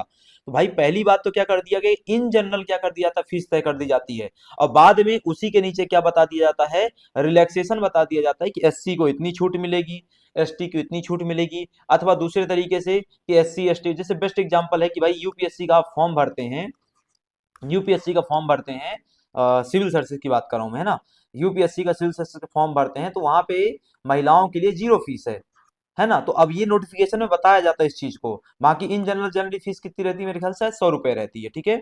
खैर, अब आता है नियम क्रमांक 9, ये पीडीएफ हमारी है ना, ये पीडीएफ में हमने अभी क्या देखा, पूरा एब्जॉर्प्शन का पूरा कॉन्सेप्ट देखा नियम 7 के तहत।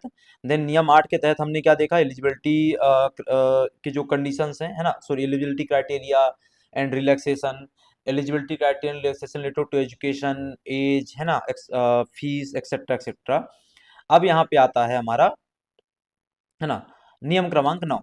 नियम क्रमांक 9 में क्या दिया हुआ है, अयोग्यता या डिस्क्वालिफिकेशन। यहाँ पे देख पा रहे होंगे आप, ये रहा नियम क्रमांक 9, इसके पहले हमने फीस को कवर किया था, है ना। नियम क्रमांक 9, डिस्क्वालिफिकेशन या अयोग्यता, कि यदि कोई उम्मीदवार अपनी उम्मीदवारी के समर्थन के लिए किसी भी अवैध या अनुचित साधनों का उपयोग करने का प्रयास करता है, तो आयोग उसे चयन के लिए क्या कर देगा, आयोग घोषित। ऑब्वियस सी बात है ना कि भाई आप क्या कर रहे हैं, फर्जी, जैसे बेस्ट एग्जांपल है ना, बेस्ट एग्जांपल की व्यापम से भर्ती हो रही है, काहे की फार्मासिस्ट की, है ना, व्यापम से भर्ती हो रही फार्मासिस्ट की, सामने वाले कैंडिडेट के पास डिग्री भी है, मान्यता प्राप्त कॉलेज से डिग्री है, पीसीआई से मान्यता प्राप्त कॉलेज है ना। लेकिन हुआ क्या, वर्तमान समय में वो कॉलेज पीसीआई से मान्यता प्राप्त है, ठीक है, वर्तमान समय में जब जब रिक्रूटमेंट हो रहा है, ठीक है।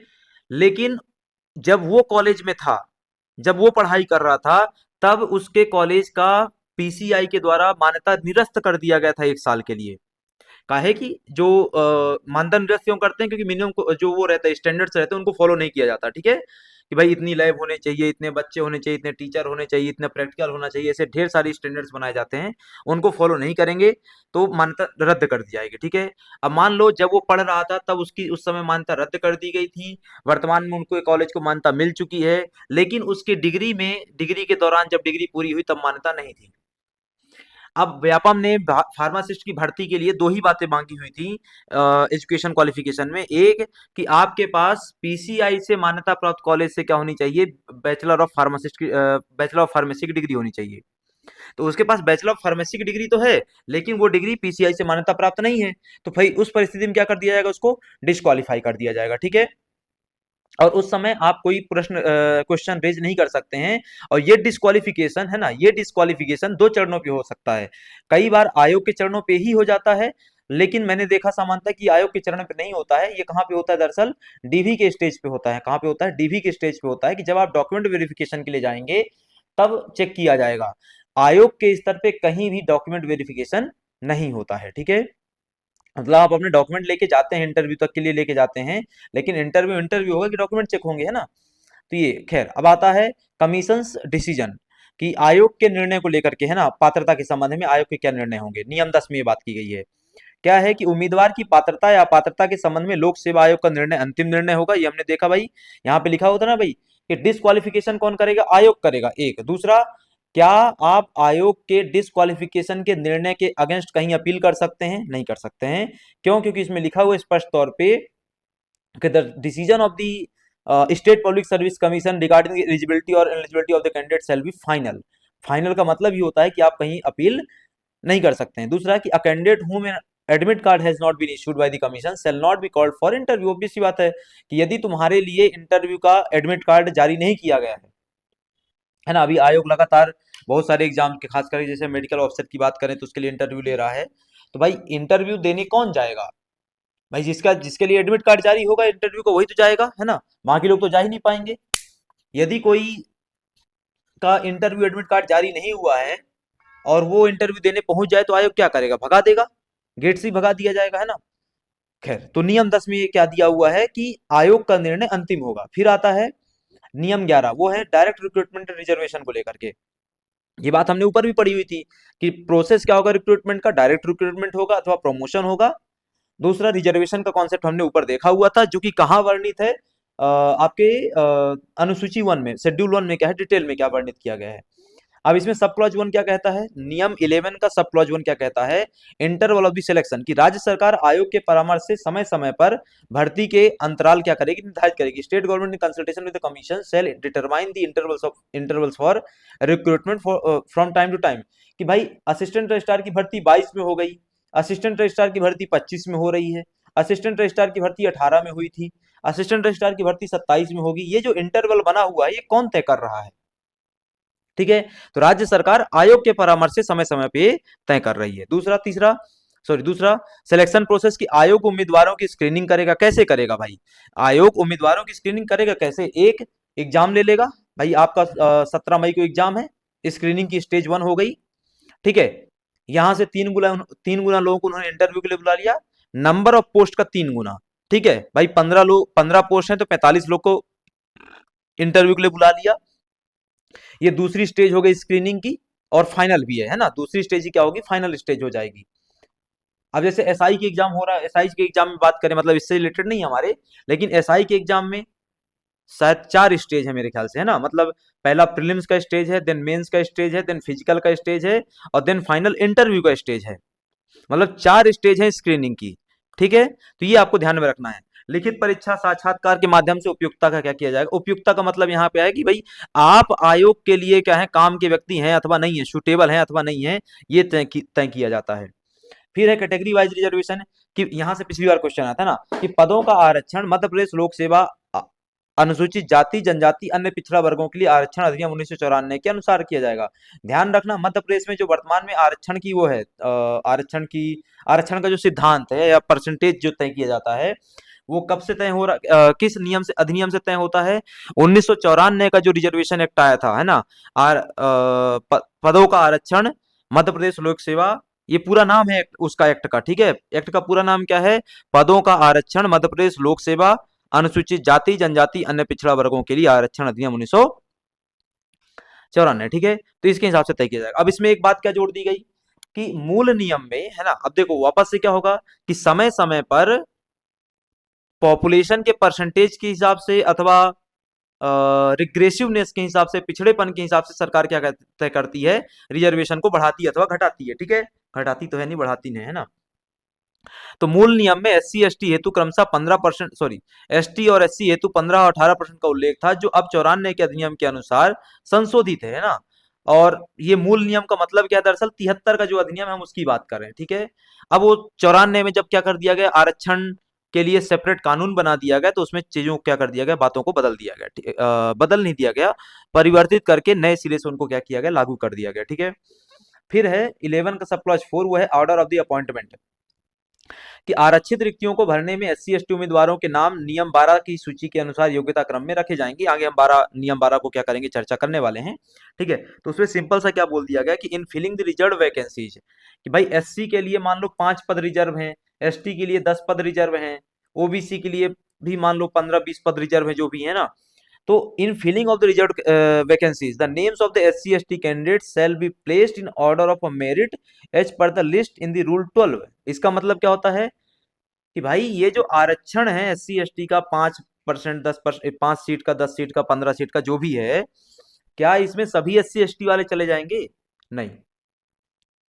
तो जो मेरिट का कॉन्सेप्ट आप सामान्य वर्ग की सीट में लगाते हैं, वही मेरिट का कॉन्सेप्ट आप इनके अंदर भी लगाएंगे। मतलब उदाहरण के लिए कि यदि 7 लोग, 5 पोस्ट हैं, यदि 7 लोग एससी अथवा एसटी के कैटेगरी के आ रहे हैं, है ना, मान लो एससी और एसटी दोनों की 5-5 पोस्ट हैं, 7 लोग आ रहे हैं, तो क्या इन 7 में से अब्बा डब्बा जब्बा खेल के सातों में किसी एक को दे दिया जाएगा, या वो खेल लेंगे, छुपन छुपाई खेल के देंगे? तो भाई क्या सिद्धांत होगा इनके, उसमें अंदर में, अंदर ही अंदर क्या चलेगा, मेरिट का सिद्धांत चलेगा। मतलब इनमें जो सबसे ज्यादा नंबर लेकर के आएगा उसको रिक्रूटमेंट दिया जाएगा।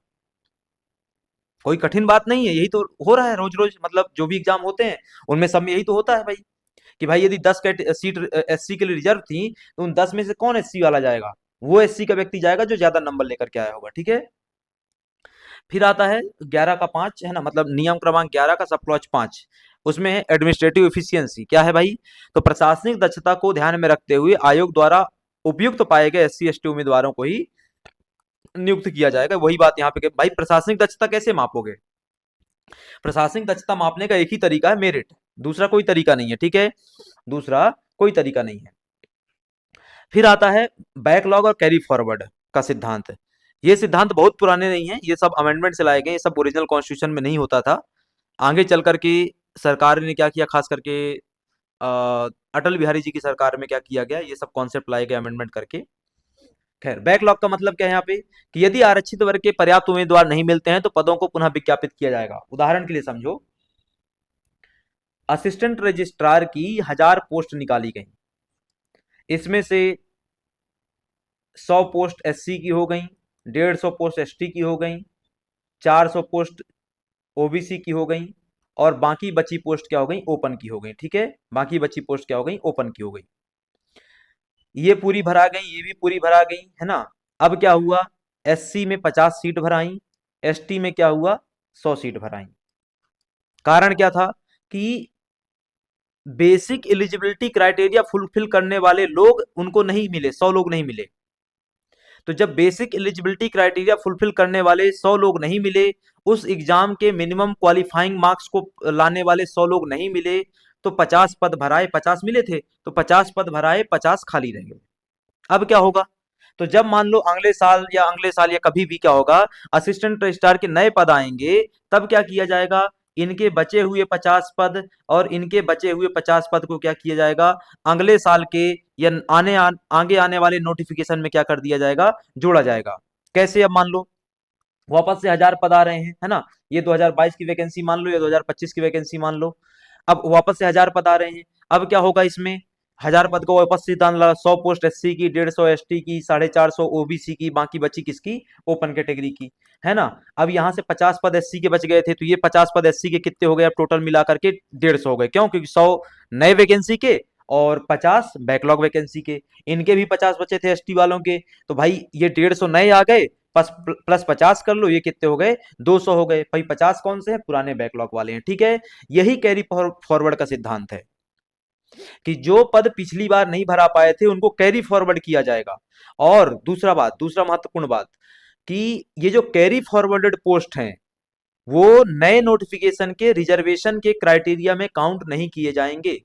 मतलब मान लो उदाहरण के लिए कि एससी का 15% रिजर्वेशन था और इनकी टोटल पोस्ट नए नोटिफिकेशन की 100 और बैकलॉग की 50, टोटल कितनी हो गई, 150।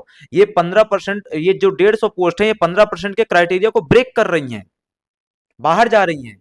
तो क्या ये नोटिफिकेशन कैंसिल माना जाएगा, बिल्कुल नहीं। क्यों, क्योंकि उस 15% में सिर्फ 100 पोस्ट को काउंट किया जाएगा, इन 50 पोस्ट को काउंट नहीं किया जाएगा। ये पिछले बार के उसके नोटिफिकेशन की है, वो पिछले बार के नोटिफिकेशन में क्या हो चुकी है, ऑलरेडी काउंट हो चुकी है, ठीक है।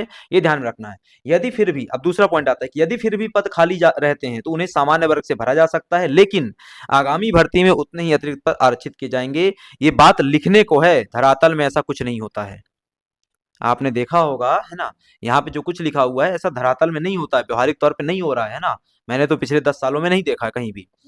इनका कहने का मतलब क्या है कि भाई 50 पद खाली जा रहे थे तो आप क्या काम करो, यहाँ पे जो ओपन कैटेगरी में मतलब सामान्य वर्ग के बहुत सारे बच्चे होंगे जो मिनिमम क्वालिफाइंग क्राइटेरिया पार कर रहे होंगे, तो भाई उनको यहाँ पे वो दे दो, नियुक्ति दे दो, अपॉइंटमेंट दे दो।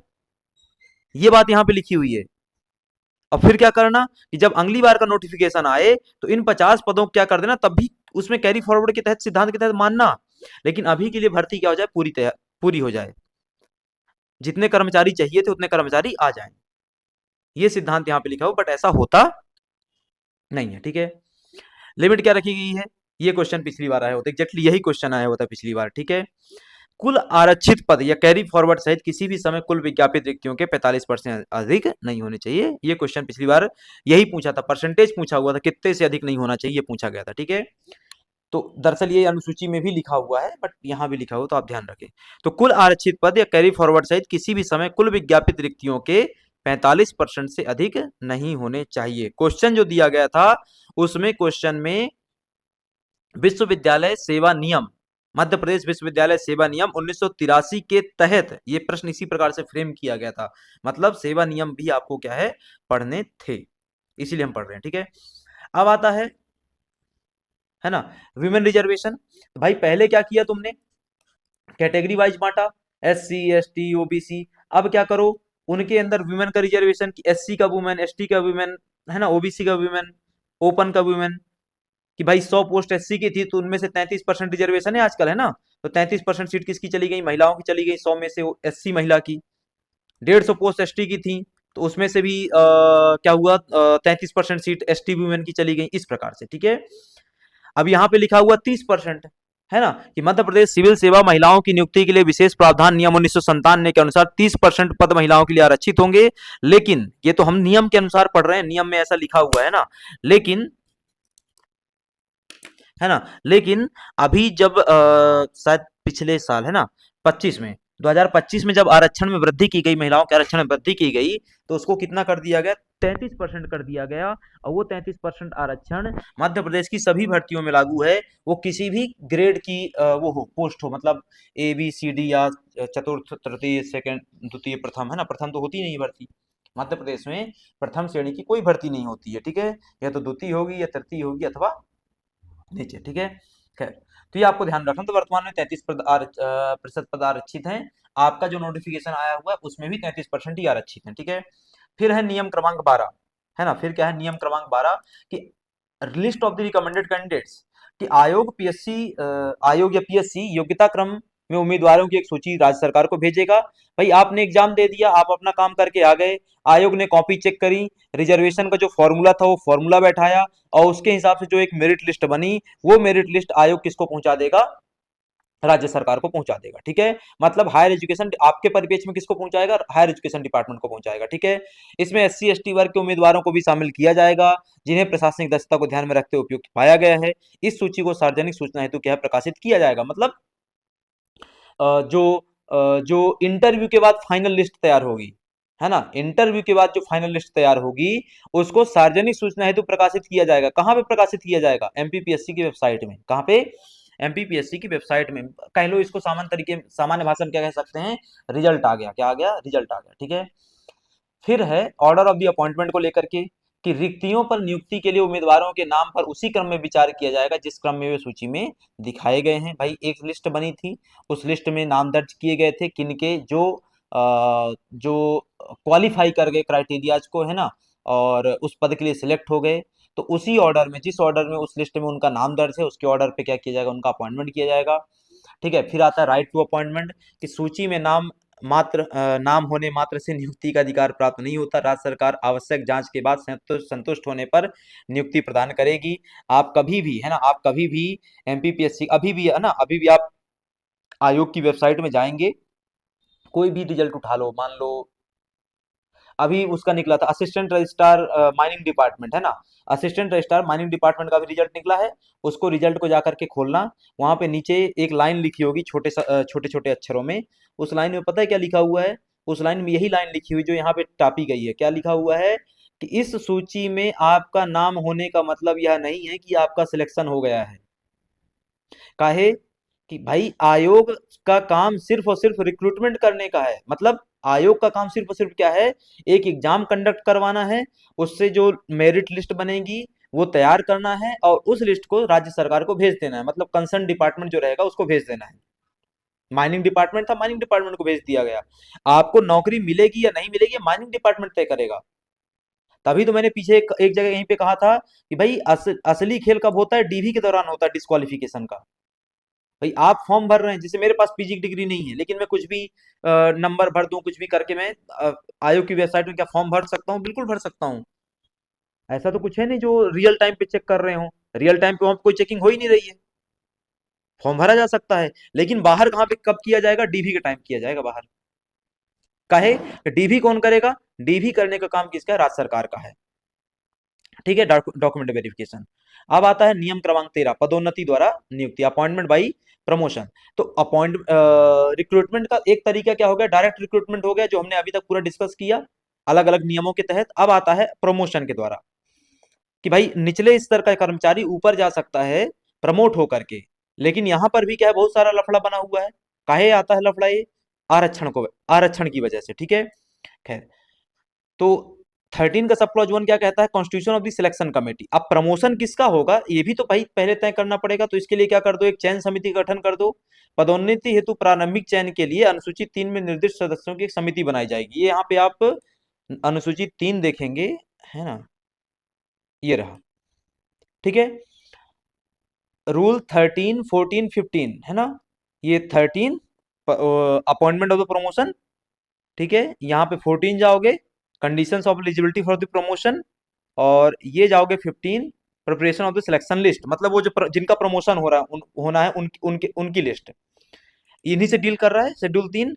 उसमें क्या लिखा हुआ है, कौन कौन होगा सिलेक्शन समिति में, रजिस्ट्रार होगा, डेप्यूटी रजिस्ट्रार होगा, ठीक है, और assistant registrar, control of the university press, ये लोग होंगे। आपको याद रखने की आवश्यकता नहीं है, बट होंगे कौन वो हमने यहाँ पे बात करी। तो शेड्यूल 3 में चयन समिति के बारे में चर्चा की गई है। दूसरा, चयन समिति की बैठक होगी एक नियमित समयावधि में, कि समिति की बैठक सामान्यतः वर्ष में कम से कम एक बार आयोजित की जाएगी। इसका मतलब क्या है, कि समिति वर्ष में एक बार बैठ करके ये तय करेगी कि अब साल भर बाद किसको प्रमोट किया जाए, किस कैटेगरी में से किस पद के लिए, और जो प्रमोट योग्य हो हैं, मतलब जो प्रमोशन के योग्य लोग हैं, मतलब इसको इस तरीके से कहें कि प्रमोशन के योग्य कौन कौन है, उसको क्या करना, पता करना ही इस समिति का क्या है, काम है। ये समिति प्रमोशन नहीं दिलवाएगी, समिति सिर्फ और सिर्फ क्या करेगी, आपका नाम रिकमेंड करेगी प्रमोशन के लिए। ठीक है, और प्रमोशन में क्या किया जाएगा, वापस से, कि उन पदों पर जहां पदोन्नति का कोटा 33.5% या उससे अधिक है, एससी एसटी के लिए क्रमशः 15%, सॉरी एससी के लिए 15% और एसटी के लिए 18% रिक्तियां क्या रहेंगी, आरक्षित रहेंगी। मतलब प्रमोशन में रिजर्वेशन, इस पूरी लाइन का मतलब क्या है, रिजर्वेशन इन प्रमोशन। कि भाई प्रमोट जो हो रहे हैं लोग, 100 लोग, 100 लोगों का प्रमोशन होना है, तो उन 100 में से जिन लोग, 100 लोगों का जिनका प्रमोशन होना है, उनमें से 15% सीटें, 15% लोगों सीटों में एससी लोग प्रमोट होंगे, 18% सीटों में कौन होगा, एसटी प्रमोट होगा। ठीक है। अब आता है प्रोसीजर को लेकर के, कि आरक्षित रिक्तियों पर पदोन्नति की प्रक्रिया सामान्य प्रशासन विभाग द्वारा समय समय पे जारी दिशा निर्देश जारी किए जाते हैं। सामान्य प्रशासन विभाग ही, जीएडी जो है ना, जो क्या है, जीएडी है, जीएडी का मंत्री कौन रहता है सामान्यतः, अभी वर्तमान में कौन है, मोहन यादव जी हैं। और सामान्यतः उसका मंत्री कौन रहता है, मुख्यमंत्री ही रहता है। जीएडी का मंत्री सामान्यतः कौन रहेगा, मुख्यमंत्री रहेगा। उसका मूल कारण क्या है, कि जीएडी ही वो विभाग है, अथवा हाँ विभाग ही कह लीजिए, है ना, जीएडी ही वो विभाग है जो प्रदेश के सभी कर्मचारियों पे डायरेक्ट नियंत्रण रखता है। अब प्रदेश के सभी कर्मचारियों पे डायरेक्ट नियंत्रण कौन नहीं रखना चाहेगा अपने पास, तो यदि मुख्यमंत्री को मौका मिलेगा तो मुख्यमंत्री रखना चाहेगा अपने पास। इसीलिए मुख्यमंत्री के पास सामान्यतः क्या मिलेगा आपको, सामान्य प्रशासन विभाग मिलेगा ही मिलेगा। बाकी कुछ विभाग और मिलेंगे, उनमें से कुछ विभाग ऐसे होंगे जो फालतू के होते हैं, किसी काम के नहीं, जैसे नर्मदा विकास प्राधिकरण हो, नर्मदा विकास विभाग हो गया, कोई काम नहीं होता उधर, है, तो उसको उनने रख लिया। इसके अलावा कई बार जेल विभाग भी होता है, गृह मंत्रालय भी होता है उनके पास, जैसे अभी वाले के पास है ना। खैर, अब आता है नियम 14, वो है रूल 14 में, condition of eligibility for the promotion, कि जिनका प्रमोशन होना है उनके लिए योग्यता शर्तें क्या होंगी, पात्रता शर्तें क्या होंगी। तो भाई प्रमोशन के लिए क्या पात्रता क्राइटेरिया होगा, ये हमने पहले भी डिस्कस किया हुआ है। क्या क्या क्राइटेरिया होना चाहिए, जैसे हमने कल जब परिनियम पढ़ रहे तब हमने डिस्कस किया था, किन किन आधार पे आप प्रमोशन करते हैं। सबसे पहला जो क्राइटेरिया लगाया जाता है प्रमोशन का, वो क्या है, कैलकुलेशन ऑफ द एक्सपीरियंस, अनुभव कितना है, उम्र से नहीं, अनुभव से। मतलब एक व्यक्ति समझो 45 साल का है, एक व्यक्ति 38 साल का है। 45 साल वाला जो व्यक्ति है उसके पास टोटल जो कार्य अनुभव है वो 7 साल का है। 38 साल वाला जो कार्य व्यक्ति है उसके पास जो टोटल अनुभव है वो 7.5 साल का है। अब किसका प्रमोशन होगा, 35 साल वाले का जिसकी उम्र अधिक है, अथवा 38 साल वाले का जिसका अनुभव अधिक है। तो यहाँ पे प्रमोशन का क्राइटेरिया क्या है, अनुभव है ना, प्रमोशन का क्राइटेरिया क्या है, अनुभव है। ठीक है, तो इसको आपको ध्यान में रखना है। तो समिति उन सभी व्यक्तियों के मामलों में विचार करेगी जिन्होंने उस वर्ष की 1 जनवरी को अनुसूची 3 के कॉलम 3 में निर्दिष्ट वर्षों की सेवा चाहे ऑफिशिएटिंग हो या सब्सटेंसिव पूरी कर ली हो। ठीक है, तो committee shall consider the cases of all the persons who have completed the years of the service, है ना, कि जिन्होंने क्या कर लिया, सेवाओं के वर्ष पूरे कर लिए हैं, उनको यहाँ पे क्या किया जाएगा, कंसीडर किया जाएगा। ठीक है। दूसरा, जोन ऑफ द कंसिडरेशन, कि भाई किस किस क्षेत्र के लोगों को कंसीडर किया जाएगा। पहला, मेरिट कम सीनियोरिटी को लेकर के, कि रिक्तियों की संख्या का 7 गुना, है ना, कि भाई कितने प्रतिशत कितने गुना लोग लिए जाएंगे प्रमोशन के उस सिद्धांत के दौरान। ठीक है, तो मेरिट कम सीनियोरिटी में रिक्तियों की संख्या के 7 गुना लिए जाएंगे। वरिष्ठता सहयोगिता को लेकर के संबंध में, कि रिक्तियों की संख्या का 5 गुना। तो मेरिट कम सीनियोरिटी में 7 गुना, और सीनियोरिटी कम मेरिट में 5 गुना। अब डायरेक्ट क्वेश्चन यहां से ऐसे ही आता है, ठीक है, कि विश्वविद्यालय सेवा नियम 1983 के तहत, है ना, विश्वविद्यालय सेवा नियम 1983 के तहत प्रमोशन के संबंध में मेरिट कम सीनियोरिटी के लिए कितने गुना रिक्तियों का कितना गुना लिया जाता है, 7 गुना, है ना, और सीनियोरिटी कम मेरिट में 5 गुना लिया जाता है। एक प्रोविजन यहाँ पे जोड़ दिया गया कि यदि निर्धारित क्षेत्र में पर्याप्त उपयुक्त अधिकारी उपलब्ध नहीं है तो समिति लिखित कारणों के साथ विचार को क्या कर सकती, विचार क्षेत्र को बढ़ा सकती है ना, कि भाई मान लो उदाहरण के लिए कहें 10 लोग का प्रमोशन करना था, लेकिन उपयुक्त अधिकारी अथवा उपयुक्त लोग कर्मचारी मिले ही नहीं, 10 लोग मिले ही नहीं, 5 ही लोग मिले, 4 ही लोग मिले, 6 लोग मिले, है ना, तो फिर वो बात यहाँ पे क्या की गई, मेंशन की गई है। ठीक है, फिर आता है 15, 13, 14, 15 किससे डील करते हैं, प्रमोशन से। ठीक है, 15 आता है कि preparation of the selection list, कि सब समिति पात्र व्यक्तियों की एक चयन सूची तैयार करेगी, वो पात्र व्यक्ति जो प्रमोशन के लिए पात्र हैं। प्रमोशन के लिए पात्र कौन होगा, जो प्रमोशन का एलिजिबिलिटी क्राइटेरिया फुलफिल करेगा, पात्रता शर्तें फुलफिल करेगा। ठीक है, यह सूची आगामी 1 वर्ष के दौरान सेवानिवृत्ति और पदोन्नति कारण होने वाली संभावित रिक्तियों को भरने के लिए क्या होगी, पर्याप्त होगी। सेवानिवृत्ति और पदोन्नति के कारण रिक्तियां कैसे आती हैं, सेवानिवृत्ति वाला समझ में आता है कि रिटायर हो गया, सेवानिवृत्ति वाला क्या है, समझ में आता है कि रिटायर हो गया। लेकिन मान लो एक विश्वविद्यालय में एक क्या था, असिस्टेंट रजिस्ट्रार था, उसको प्रमोट करके रजिस्ट्रार बना दिया गया, तो असिस्टेंट रजिस्ट्रार का पद तो खाली हो गया ना। ठीक है, और ये चीज हर जगह लागू होगी, हर प्रकार के, मतलब जहां पर भी सीनियर जूनियर का सिद्धांत है, तो यदि जूनियर प्रमोट होकर के ऊपर चला गया तो वहां पर ये क्या होगा, सिद्धांत लागू हो जाएगा। ठीक है, अब एक क्या बना दिया गया, लिस्ट बना दी गई, और लिस्ट के साथ में एक क्या बना दी जाएगी, साथ में और एक लिस्ट तैयार कर दी जाएगी जिसको रिजर्व लिस्ट कहेंगे। कि आकस्मिक रिक्तियों के लिए, जैसे मान लो उदाहरण के लिए कि आगामी वर्ष में 10 पद खाली होने वाले थे, तो एक लिस्ट बनाई गई जिसमें 10 लोगों का नाम रिकमेंड कर दिया गया। अब मान लो आगामी वर्ष में जो 10 पद खाली होने वाले थे सेवानिवृत्ति और पदोन्नति की वजह से, उसके अलावा एक पद और खाली हो गया, किसकी वजह से, रिटायरमेंट की वजह से, डेथ की वजह से, या कोई और कारण से। तो फिर उस पद की जगह पे कौन आएगा, कैसे आएगा? तो ये लोग क्या करते हैं, पहले से एक रिजर्व लिस्ट बना के दे देते हैं कि ऐसे बोलते हैं उसमें, डेथ के केस में या नौकरी छोड़ने के केस में, इस रिजर्व लिस्ट में से आप कोई एक व्यक्ति क्या कर लीजिएगा, ढूंढ लीजिएगा और उसको क्या कर दीजिएगा। ठीक है, तो ये 15(2) क्या कहता है, क्राइटेरिया सिलेक्शन के। सिलेक्शन के क्राइटेरिया क्या है, तो श्रेणी 3 से 2 या 2 से हाँ अच्छा सॉरी, 3 से 2, 2 से 2 और 2 से 1 के लिए इसमें क्राइटेरिया बताया गया है। क्या क्राइटेरिया बताया गया है, तो इनके लिए ये श्रेणी का मतलब क्या है दरअसल यहाँ पे, कि आप न्यूनतम से उच्चतम की ओर जा रहे हैं, ऐसा। ठीक है, कि भाई आप जूनियर से सीनियर, देन सीनियर से उसके ऊपर जो सीनियर होगा, इस तरीके से। ठीक है, तो आप प्रमोट हो रहे हैं, ये श्रेणी का एग्जैक्टली मतलब है। डी श्रेणी, सी श्रेणी, बी श्रेणी, ए श्रेणी, इस तरीके से भी आप इसको कह सकते हैं। 3 2 4 के 4 3 2 1 के बजाय आप इसको ABCD भी कह सकते हैं। ठीक है, तो ये एग्जैक्टली क्या है, यहाँ पे प्रमोशन का बात किया गया है। ठीक है, फिर आता है ऑर्डर एंड मेरिट को लेकर के, कि अधिकारियों के नाम उनकी वरिष्ठता के क्रम में क्या होंगे, व्यवस्थित होंगे। जो उनका वरिष्ठता क्रम होगा, वरिष्ठता क्रम कैसे तय होगा, उनके अनुभव के हिसाब से तय होगा। ठीक है, कि एक को 7.5 साल का अनुभव है, एक को 7 साल का अनुभव है, एक को 8 साल का अनुभव है, तो 8 साल को पहले नंबर पे, 7.5 साल वाले को दूसरे नंबर पे, 7 साल वाले को। ठीक है, अधिकारियों के नाम उनकी वरिष्ठता क्रम में क्या किए जाएंगे, व्यवस्थित किए जाएंगे। कुछ प्रोविजो यहाँ पे जोड़े गए हैं। क्या प्रोविजो यहाँ पे, कि यदि कोई कनिष्ठ या जूनियर अधिकारी असाधारण योग्यता वाला है, तो समिति लिखित कारणों के साथ उसे अपने वरिष्ठ अधिकारियों के से ऊपर स्थान दे सकती है।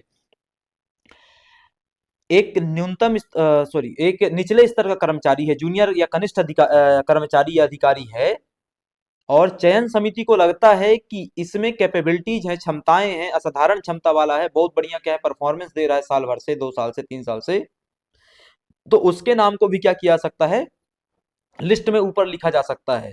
लेकिन उसके नाम के साथ बताया जाएगा कि इसकी सीनियोरिटी कम होने के बावजूद हमने इसके नाम को ऊपर क्यों रखा है, इसका वहां पे क्या बताना पड़ेगा, एक कारण भी लिखित में बताना पड़ेगा। ठीक है, तो ये आपको ध्यान में रखना है। अब इस एक एक्सप्लेनेशन क्या दिया गया इसमें, कि यदि सूची की वैधता अवधि में किसी का प्रमोशन नहीं होता, तो उसे अगली सूची के उम्मीदवारों पर वरिष्ठता का दावा करने का अधिकार नहीं होगा। अब मान लो वही एक लिस्ट बना के दे दी गई रिजर्व वाली, अब उसमें से आपका प्रमोशन नहीं हुआ, तो क्या आप अगली बार दावा करने के लिए योग्य रहेंगे? अगली बार मतलब अगले साल की लिस्ट में नहीं। ठीक है, अगले साल की लिस्ट अगले साल नए तरीके से तैयार की जाएगी। फिर आता है 15(4) है ना, 15 नियम क्रमांक 15 का सब क्लॉज 4, उसमें एनुअल रिव्यू दिया गया, वही जो लिस्ट बनी है उसका रिव्यू होगा वापस से, जैसे हमने ऊपर डायरेक्ट रिक्रूटमेंट में रिव्यू करवाया था समिति के द्वारा। फिर आखिरी में आता है सब सुपर सेशन है ना, सुपर सेशन अतिक्रमण, कि यदि किसी वरिष्ठ व्यक्ति को छोड़कर कनिष्ठ को चुना जा रहा है, तो समिति को इसका कारण लिखित में दर्ज कराना होगा। ये बात यहीं पे लिखी हुई है ना, 15(3) में ही तो लिखा हुआ था यहाँ पे, है ना, अपवाद में प्रोविजो में यही बात लिखी हुई है ना। तो 15(5) में जो लिखा हुआ है वो 15(3) के प्रोविजो में ऑलरेडी क्या है, दर्ज है। ठीक है, अब आता है नियम क्रमांक 16 है ना। अब क्या है, नियम क्रमांक 16, यहाँ पे आप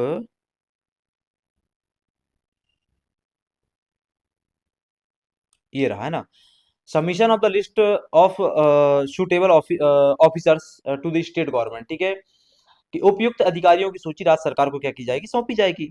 भाई जो एक लिस्ट तैयार की गई चयन समिति के द्वारा, वो लिस्ट अब किसको सौंपी जाएगी, राज्य सरकार को सौंपी जाएगी। वापस से हमने पहले भी डिस्कस किया था कि किसी को भी नौकरी में रखना अल्टीमेटली अंतिम निर्णय किसका है, राज्य सरकार का। काहे, कि भाई राज्य सरकार ही तो सैलरी देगी, वही तो क्या करेगी, सैलरी मानदेय देगी, वही तो क्या करेगी, आपका रिक्रूटमेंट करवा रही है। आयोग एमपीपीएससी रिक्रूटमेंट बॉडी है, लेकिन वह सिर्फ और सिर्फ किसके उसमें निर्देश में काम करेगा, राज्य सरकार के निर्देश में, अथवा राज्य सरकार का जो संबंधित विभाग मंत्रालय होगा उसके निर्देश में काम करेगा। ठीक है, आयोग कहीं से भी तय नहीं करता है क्वालिफिकेशन क्राइटेरिया, आयोग स्वयं से नहीं तय करता है रिजर्वेशन क्राइटेरिया, आयोग स्वयं से कुछ भी तय नहीं करता है। ये सब कुछ तय करने का अधिकार किसका है, कंसर्न डिपार्टमेंट का अथवा जीएडी का। ठीक है, नियम 15 के अनुसार तैयार सूची को निम्नलिखित दस्तावेजों के साथ राज्य सरकार को भेजा जाएगा। अब ये किसके नियम 15 से जो सूची तैयार हुई ना प्रमोशन वाली, वो किसको जाएगी? राज्य सरकार को जाएगी। इसमें क्या क्या दस्तावेज जोड़ दिए जाएंगे वो हमारे काम का एग्जाम के पर्सपेक्टिव से नहीं है, ठीक है, बट लिखे हुए हैं, देखना चाहो तो देख लेना, ठीक है। अब आता है नियम 17 चयन सूची सिलेक्शन लिस्ट। राज्य सरकार के पास सिलेक्शन लिस्ट आ गई, तो राज्य सरकार समिति द्वारा तैयार सूची को अनुमोदित करेगा। अनुमोदित बोले तो अप्रूवल देगा, है ना। यदि सरकार कोई संशोधन करती है तो उसके कारणों को दर्ज करना अनिवार्य होगा। जो सूची राज्य सरकार के पास आई है समिति की तरफ से, वह सूची भी फाइनल हो सकती है। राज्य सरकार संशोधन भी कर सकती है। यदि राज्य सरकार संशोधन करती है तो संशोधन के कारण को वहां पे क्या करना पड़ेगा? आपको मेंशन करना पड़ेगा कि भाई फला फला संशोधन क्या करोगे। संशोधन क्या कर सकती है राज्य सरकार? नाम हटा सकती है, किसी एक व्यक्ति का, दो व्यक्ति का, कई व्यक्ति का, अथवा नाम जोड़ सकती है। तो ये जो अमेंडमेंट हो रहा है वहां पे, उसको वहां पे क्या करना पड़ेगा? फिर है ऑफिशियल लेटर। सरकार द्वारा अंतिम रूप से अनुमोदित सूची ही अनुसूची 3 के पदों पर पदोन्नति हेतु चयन सूची क्या है? मानी जाएगी, है ना। कि सरकार ने जो अप्रूव की है लिस्ट, वही लिस्ट अब क्या मानी जाएगी? चयन सूची मानी जाएगी। उसी के अनुसार क्या कर दिया जाएगा? प्रमोशन का नोटिफिकेशन जारी कर दिया जाएगा, ठीक है। वैलिडिटी पीरियड क्या होगा? कि यह सूची सामान्यतः तब तक प्रभावी रहेगी जब तक कि उसका पुनरीक्षण ना हो जाए, या फिर से उसका रिव्यू ना हो जाए अथवा रिवाइज ना हो जाए, ना।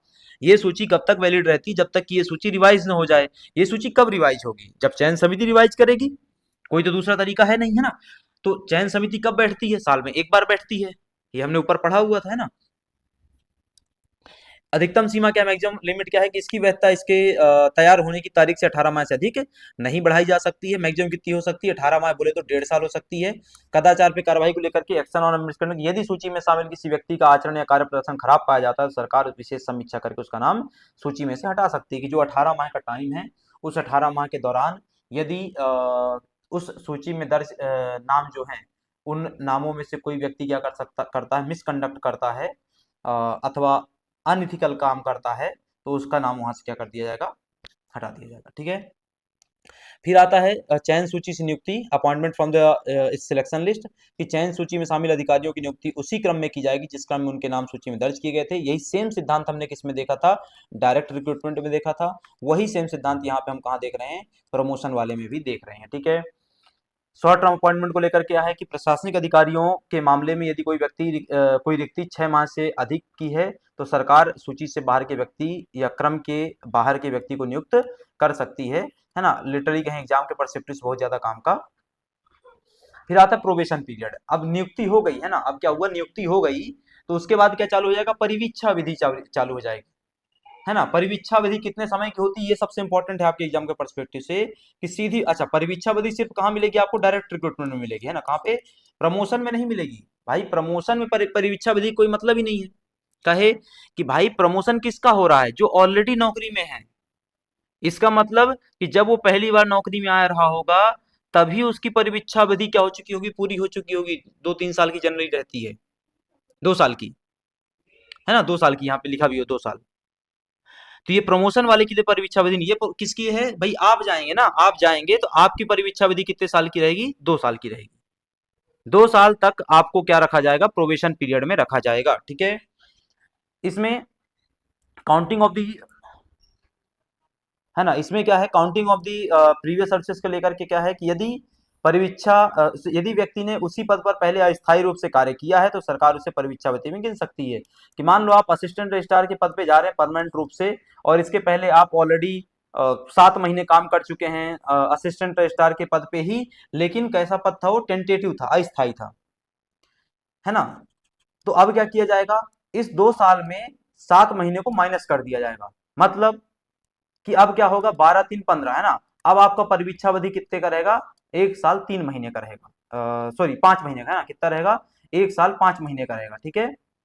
12-5-17 हो जाएगा ना। 1 साल 5 महीने का रहेगा।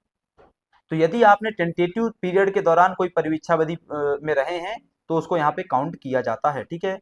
एक्सटेंशन ऑफ द पीरियड क्या रहेगा? कि लिखित कारणों के आधार पर सरकार परिवीक्षा अवधि के अधिकतम 2 वर्ष और क्या कर सकती है? बढ़ा सकती है। मतलब परिवीक्षा अवधि मैक्सिमम कितनी हो सकती है? 4 साल,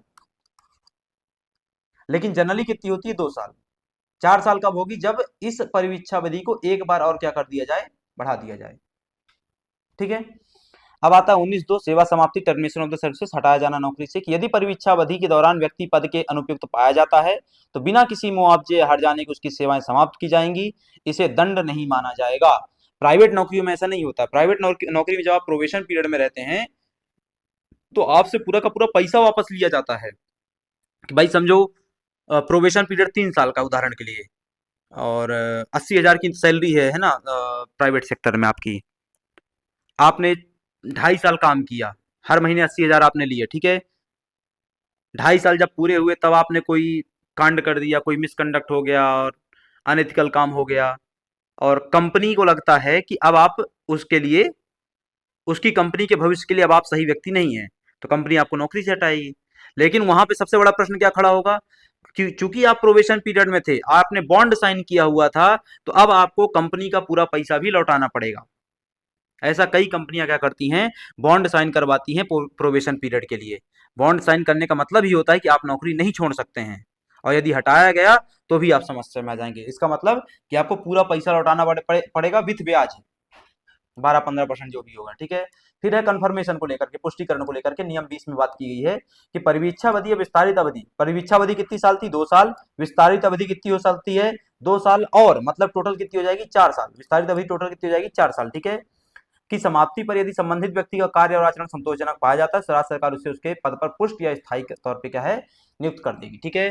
कि यदि 4 साल के दौरान, मतलब परिवीक्षा अवधि 2 साल अथवा एक्सटेंडेड जो वो था टाइम पीरियड था 4 साल का, उस दौरान आपने कुछ भी गलत नहीं किया, कुछ भी मिसकंडक्ट नहीं किया, राज्य सरकार आपको फिट पाती है, तो आपको क्या कर दिया जाएगा, परमानेंट नौकरी में रख दिया जाएगा। अभी भी आप नोटिफिकेशन निकालिए अपना, है ना, नोटिफिकेशन निकालेंगे, वहां पे क्या लिखा होगा, अस्थायी नौकरी है आपकी। आपकी नौकरी कैसी है, अस्थायी नौकरी है ना। इसका मतलब कि आपको प्रोबेशन पीरियड में रखा जाएगा, बाद में क्या किया जाएगा, परमानेंट किया जाएगा, ठीक है। तो ये आपको थोड़ा सा ध्यान में रखना है, ठीक है।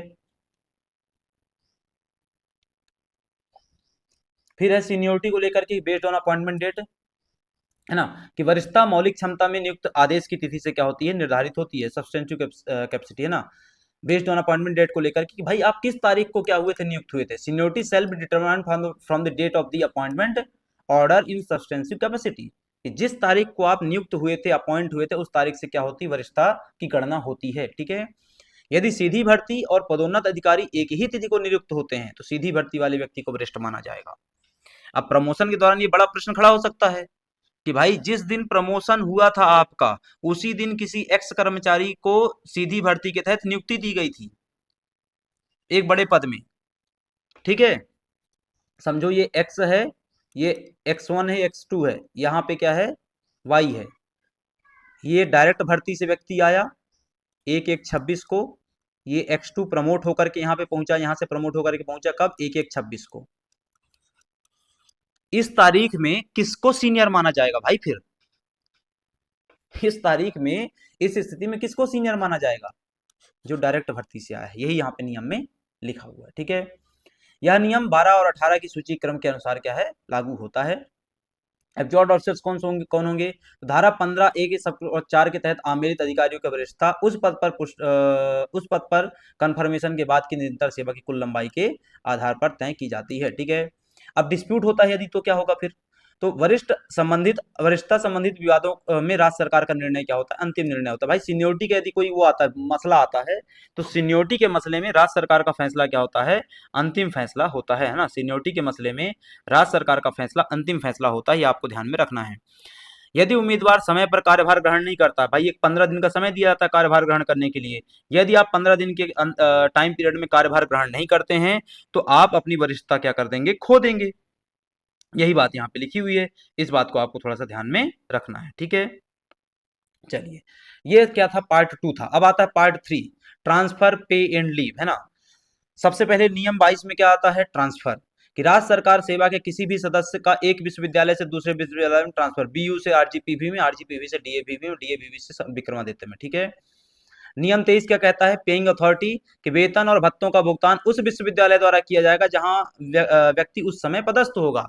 कि भाई वेतन भत्ते कौन दे रहा होगा, देती तो राज्य सरकार है, बट भाई फील कौन होगा, कि डायरेक्ट दे कौन रहा उस समय, तो विश्वविद्यालय देगा। कौन सा विश्वविद्यालय, आप बरकतुल्ला में कार्य कर रहे हैं, बरकतुल्ला देगा। आप ट्रांसफर होकर के डीएवीवी में चले गए, डीएवीवी देगा, इस प्रकार से, ठीक है। फिर आता है परिवीक्षा के दौरान वेतन कैसा होगा भाई।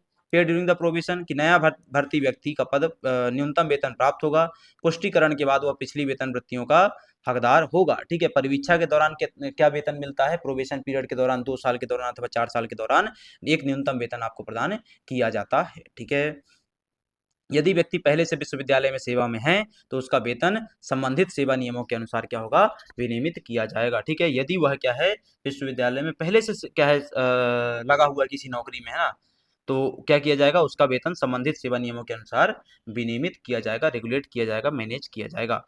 फिर है नियम 25, उसमें क्या दिया, एफिशिएंसी बार कि सेवा का कोई भी सदस्य दक्षता रोध या एफिशिएंसी बार तब तक पार नहीं करेगा जब तक उसका कार्य संतोषजनक ना पाया जाए और उसकी सत्यनिष्ठा प्रमाणित ना किया जाए। ठीक है, no member of the service shall cross the efficiency bar कि जो क्षमता दक्षता रोध है उसको पार नहीं करना है, यह बात यहाँ पर कही गई है, इस बात को आपको ध्यान में रखना पड़ेगा। ठीक है, इसे पार करने की अनुमति उस विश्वविद्यालय के कुलपति द्वारा दी जाती है।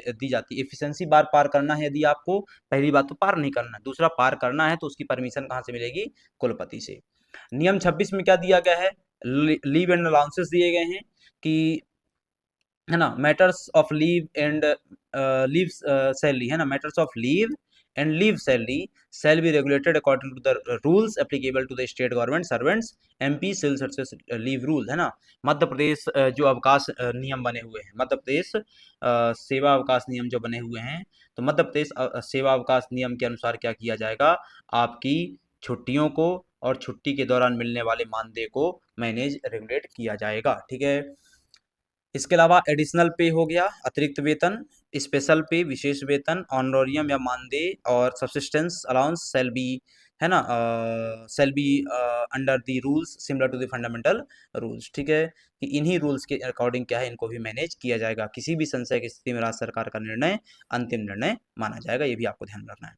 अब आता है rule 27, incidence of the charges को लेकर के, है ना, या आप उसको स्थानांतरण पर शुल्क और प्रभार कह सकते हैं कि एक विश्वविद्यालय से दूसरे विश्वविद्यालय में स्थानांतरण पर ट्रांजिट वेतन और भत्ते नए विश्वविद्यालय द्वारा वहन किए जाएंगे। ट्रांजिट वेतन और नए भत्ते का मतलब क्या होता है, ट्रांजिट वेतन कि आप एक विश्वविद्यालय से दूसरे विश्वविद्यालय को जब छोड़ करके जाएंगे तो उसके बीच में गैप होता है 15 से 20 दिन का, उस दौरान का वेतन कौन देगा, उस दौरान का वेतन नए विश्वविद्यालय द्वारा जहां आप जा रहे हैं ट्रांसफर होकर के उसके द्वारा वहन किया जाता है। वही क्या करेगा, अलाउंस भी देगा, वही क्या देगा, सैलरी भी देगा। ठीक है, ट्रांजिट वेतन देगा, है ना, ट्रांजिट सैलरी।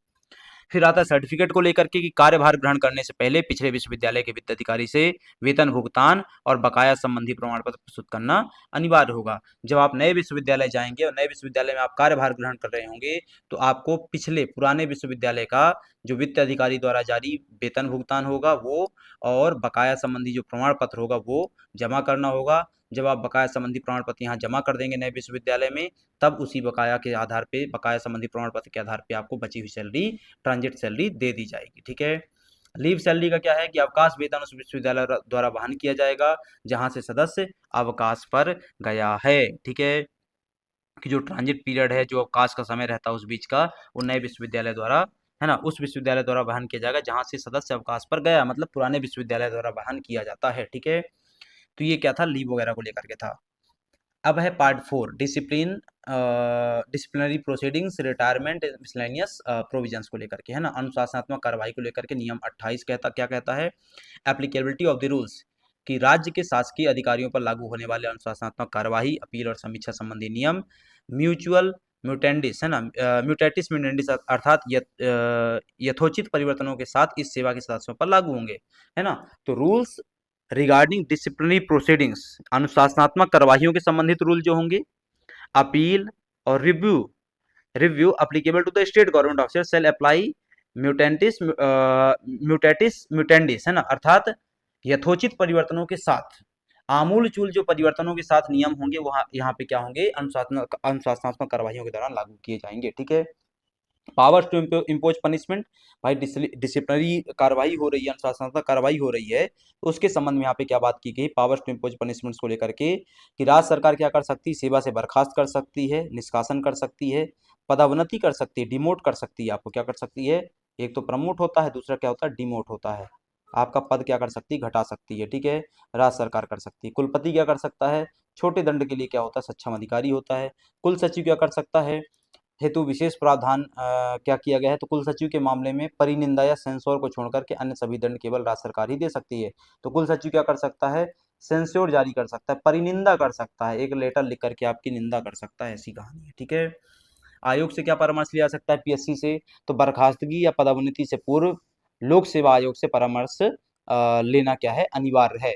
यदि राज्य सरकार क्या करती है, बर्खास्त करती है, अथवा राज्य सरकार क्या करती है, डिमोट करती है, तो उसमें क्या किया जाएगा, लोक सेवा आयोग का, है ना, उसमें लोक सेवा आयोग का परामर्श लेना राज्य सरकार के लिए क्या है, अनिवार्य है। यह बात यहाँ पे लिखी गई है। फिर 28 के सब क्लॉज 3 में क्या है, सस्पेंशन, कि कुल सचिव को निलंबित करने या विभागीय जांच शुरू करने की शक्ति राज्य सरकार के पास है। कुल सचिव को कौन हटा सकता है, राज्य सरकार। अन्य अधिकारियों के लिए यह शक्ति किसके पास है, कुलपति के पास है। कुल सचिव एक बड़ा अधिकारी, रजिस्ट्रार एक बड़ा अधिकारी है, तो कुल सचिव को कौन हटाएगा, राज्य सरकार। बाकी जितने कर्मचारी उनको कौन हटाएगा, कुलपति हटा लेगा। ठीक है, सॉरी, सस्पेंशन का उनको कौन सस्पेंड कर लेगा, कुलपति सस्पेंड कर लेगा। ठीक है, तो ये आपको ध्यान में रखना है। अब आता है प्रोसीजर को लेकर के, कि यदि कुलपति जांच के बाद इस निष्कर्ष पर पहुंचता है कि बड़ी सजा अर्थात बर्खास्तगी दी जानी चाहिए, तो वह मामला राज्य सरकार को भेजेगा। जांच कौन कर लेगा, कुलगुरु कर लेगा, कुलपति कर लेगा, और बाद में वो रिपोर्ट किसको भेज देगा, राज्य सरकार को। यदि उसकी रिपोर्ट में उसने लिखा है कि सस्पेंड किया जाए, तो राज्य सरकार कर देगी, ऐसा है ना। आचरण नियम क्या है, यहाँ पे ऊपर लिखा हुआ था मध्य प्रदेश सिविल सेवा आचरण नियम। तो मध्य प्रदेश सिविल सेवा आचरण नियम, ये आपके सिलेबस में भी दरअसल है ना, ये आपके सिलेबस में भी शामिल है। तो ये कब के हैं, 65 के हैं, है ना। और इन्हीं 65 के नियमों के तहत आप लोग भी क्या होंगे, कार्य करेंगे, इन्हीं के दायरे में रह करके कार्य करेंगे, है ना। अब आता है एज ऑफ द रिटायरमेंट को लेकर के, क्या एज है रिटायरमेंट की, 60 वर्ष है। ठीक है, लोकहित में और सराहनीय रिकॉर्ड होने पर 2 साल का एक्सटेंशन मिल सकता है, मतलब कितनी हो सकती है, 62 साल हो सकती है, बट जनरली कितनी है, 60 साल। ठीक है। फिर है अनिवार्य सेवानिवृत्ति को लेकर के या कंपल्सरी रिटायरमेंट को लेकर के, लोक हित में राज्य सरकार 57 वर्ष की आयु प्राप्त करने पर 3 महीने का नोटिस पीरियड दे करके आपको क्या कर सकती है, सेवानिवृत्ति दिलवा सकती है। वॉलंटरी रिटायरमेंट क्या है भाई, वॉलंटरी रिटायरमेंट कह लेते हैं इसको, है ना। फिर है स्वैच्छिक सेवानिवृत्ति, वो ऊपर वाला भी वही क्या था, कंपल्सरी रिटायरमेंट दरअसल क्या है, फोर्स किया जाता है वो एक तरीके से, है ना। क्या किया जाता है, आपके ऊपर फोर्स किया जाता है। नीचे वाला भी फोर्स ही किया जाता है ना, स्वैच्छिक वाला भी फोर्स ही करवा जाता है, बट ठीक है, उसके प्रोसेस अलग अलग है। तो सदस्य 57 वर्ष की आयु पर 3 माह का नोटिस देकर के स्वैच्छिक सेवानिवृत्ति ले सकता है। यदि विभागीय जांच लंबित है, तो सरकार की अनुमति क्या होगी, आवश्यक होगी। यदि आपके खिलाफ कोई जांच चल रही है, तो आप सरकार की अनुमति के बिना रिटायरमेंट नहीं ले सकते हैं। वरना इन जनरल 57 साल की आयु पूरी हो गई है, तो आप रिटायरमेंट ले सकते हैं, बशर्ते कि रिटायरमेंट के 3 माह पहले आपको क्या करना पड़ेगा, नोटिस देना पड़ेगा। ठीक है। फिर है इंटरप्रिटेशन या व्याख्या, नियम 30 में दी हुई है। वेतन भत्ता, है ना, in case of the any dispute और difficulty regarding the pay, travelling allowance, PF, interpretation of the rules, the decision of the state government shall be final, ना। राज्य सरकार का निर्णय अंतिम निर्णय होगा तब, हर उस परिस्थिति में जब विवाद उत्पन्न होगा। किसके मामले में विवाद उत्पन्न होगा, वेतन, यात्रा भत्ता, भविष्य निधि, नियमों की व्याख्या आदि आदि को लेकर के। तो इस मामले, इन सब मामलों में राज्य सरकार का निर्णय अंतिम निर्णय होगा। ठीक है। Power to grant the exemption किसके पास है ना। तो यदि राज्य सरकार संतुष्ट है कि किसी नियम के कारण किसी विशेष मामले में अनुचित कार्रवाई हो रही है, तो वह न्याय संगत और उचित तरीके से उस प्रावधान की आवश्यकताओं में क्या दे सकती है, ढील दे सकती है। ये राज्य सरकार के पास पावर है कि वो रूल्स में क्या दे दे, थोड़ी सी रिलैक्सेशन दे दे, एग्जाम्पशन दे दे, ताकि कठोर कार्यवाही ना होने पाए। ठीक है, ये पूरे के पूरे क्या थे, नियम थे। अब यहाँ पे क्या दिया हुआ है, अनुसूचियां दिया हुआ है ना। इस अनुसूची को मैं एक बार यहाँ पे क्या कर देता हूँ, पूरा चला देता हूँ। ये पूरा वो है, समझने का काम है बस, है ना। किसके लिए कितना वो है, सूची 1, सूची 2, सूची 3। सूची 1 में क्या था, हमने पढ़ा हुआ भाई, रिजर्वेशन दिया हुआ था। सूची 2 में सूची 3 में सदस्य दिए हुए थे। सूची 2 में क्वालिफिकेशन क्राइटेरिया दिया हुआ था। ठीक है, यही ये बात यहाँ पे लिखी हुई है। सूची 1 का संबंध किससे है, रूल 4 और 5 से है, वही बात यहाँ पे लिखी हुई है। एक बार इसको थोड़ा सा देख लीजिएगा आप, है ना। मैं धीरे धीरे यहाँ पे चला दे रहा हूँ। ये 45% क्वेश्चन ऑलरेडी पूछा जा चुका है। ठीक है, इसको एक बार पूरा देख लीजिएगा। फिर सूची 2 में आएंगे, उसमें सीधी भर्ती हेतु आयु और योग्यता की बात की गई, किसके लिए, डायरेक्ट रिक्रूटमेंट के लिए। या कुल सचिव के लिए क्या हो योग्यता होगी, है ना, रजिस्ट्रार के लिए, उसके लिए क्या होंगे, ये बहुत इंपॉर्टेंट है, जरूर एक बार आप देख लीजिएगा, है ना। क्योंकि अभी बहुत ज़्यादा समय हो चुका है, इसलिए मैं इसको स्किप कर रहा हूँ, स्किप नहीं कर रहा हूँ, आप देख लीजिएगा इसको पॉज कर करके। ठीक है, सहायक कुल सचिव, इसके अलावा यहाँ पे कंट्रोलर ऑफ यूनिवर्सिटी प्रेस आता है, उसको लेकर के यहाँ पे बात की गई है, तो वो भी आप देख लीजिएगा। ठीक है, ये पूरी कहानी। फिर आता है अनुसूची 3, आखिरी अनुसूची है, उसमें पदोन्नति हेतु पात्रता और समिति की बात की गई है। उसमें कौन कौन सदस्य होंगे, वो बात यहाँ पे की गई है, तो आप उसको भी एक बार थोड़ा सा देख लीजिएगा। ठीक है, ये पूरी कहानी आपकी यहाँ पे दी हुई थी। ये हमारी आज की क्लास थोड़ी लंबी हो गई, लेकिन हमने इसमें विश्वविद्यालय के सभी सेवा नियम 1983 को डिटेल में समझ लिया। आज की क्लास को यहाँ पे वाइंड अप करेंगे, मिलेंगे अगली क्लास में, तब तक के लिए आप सभी का धन्यवाद। जय हिंद, जय श्री राम।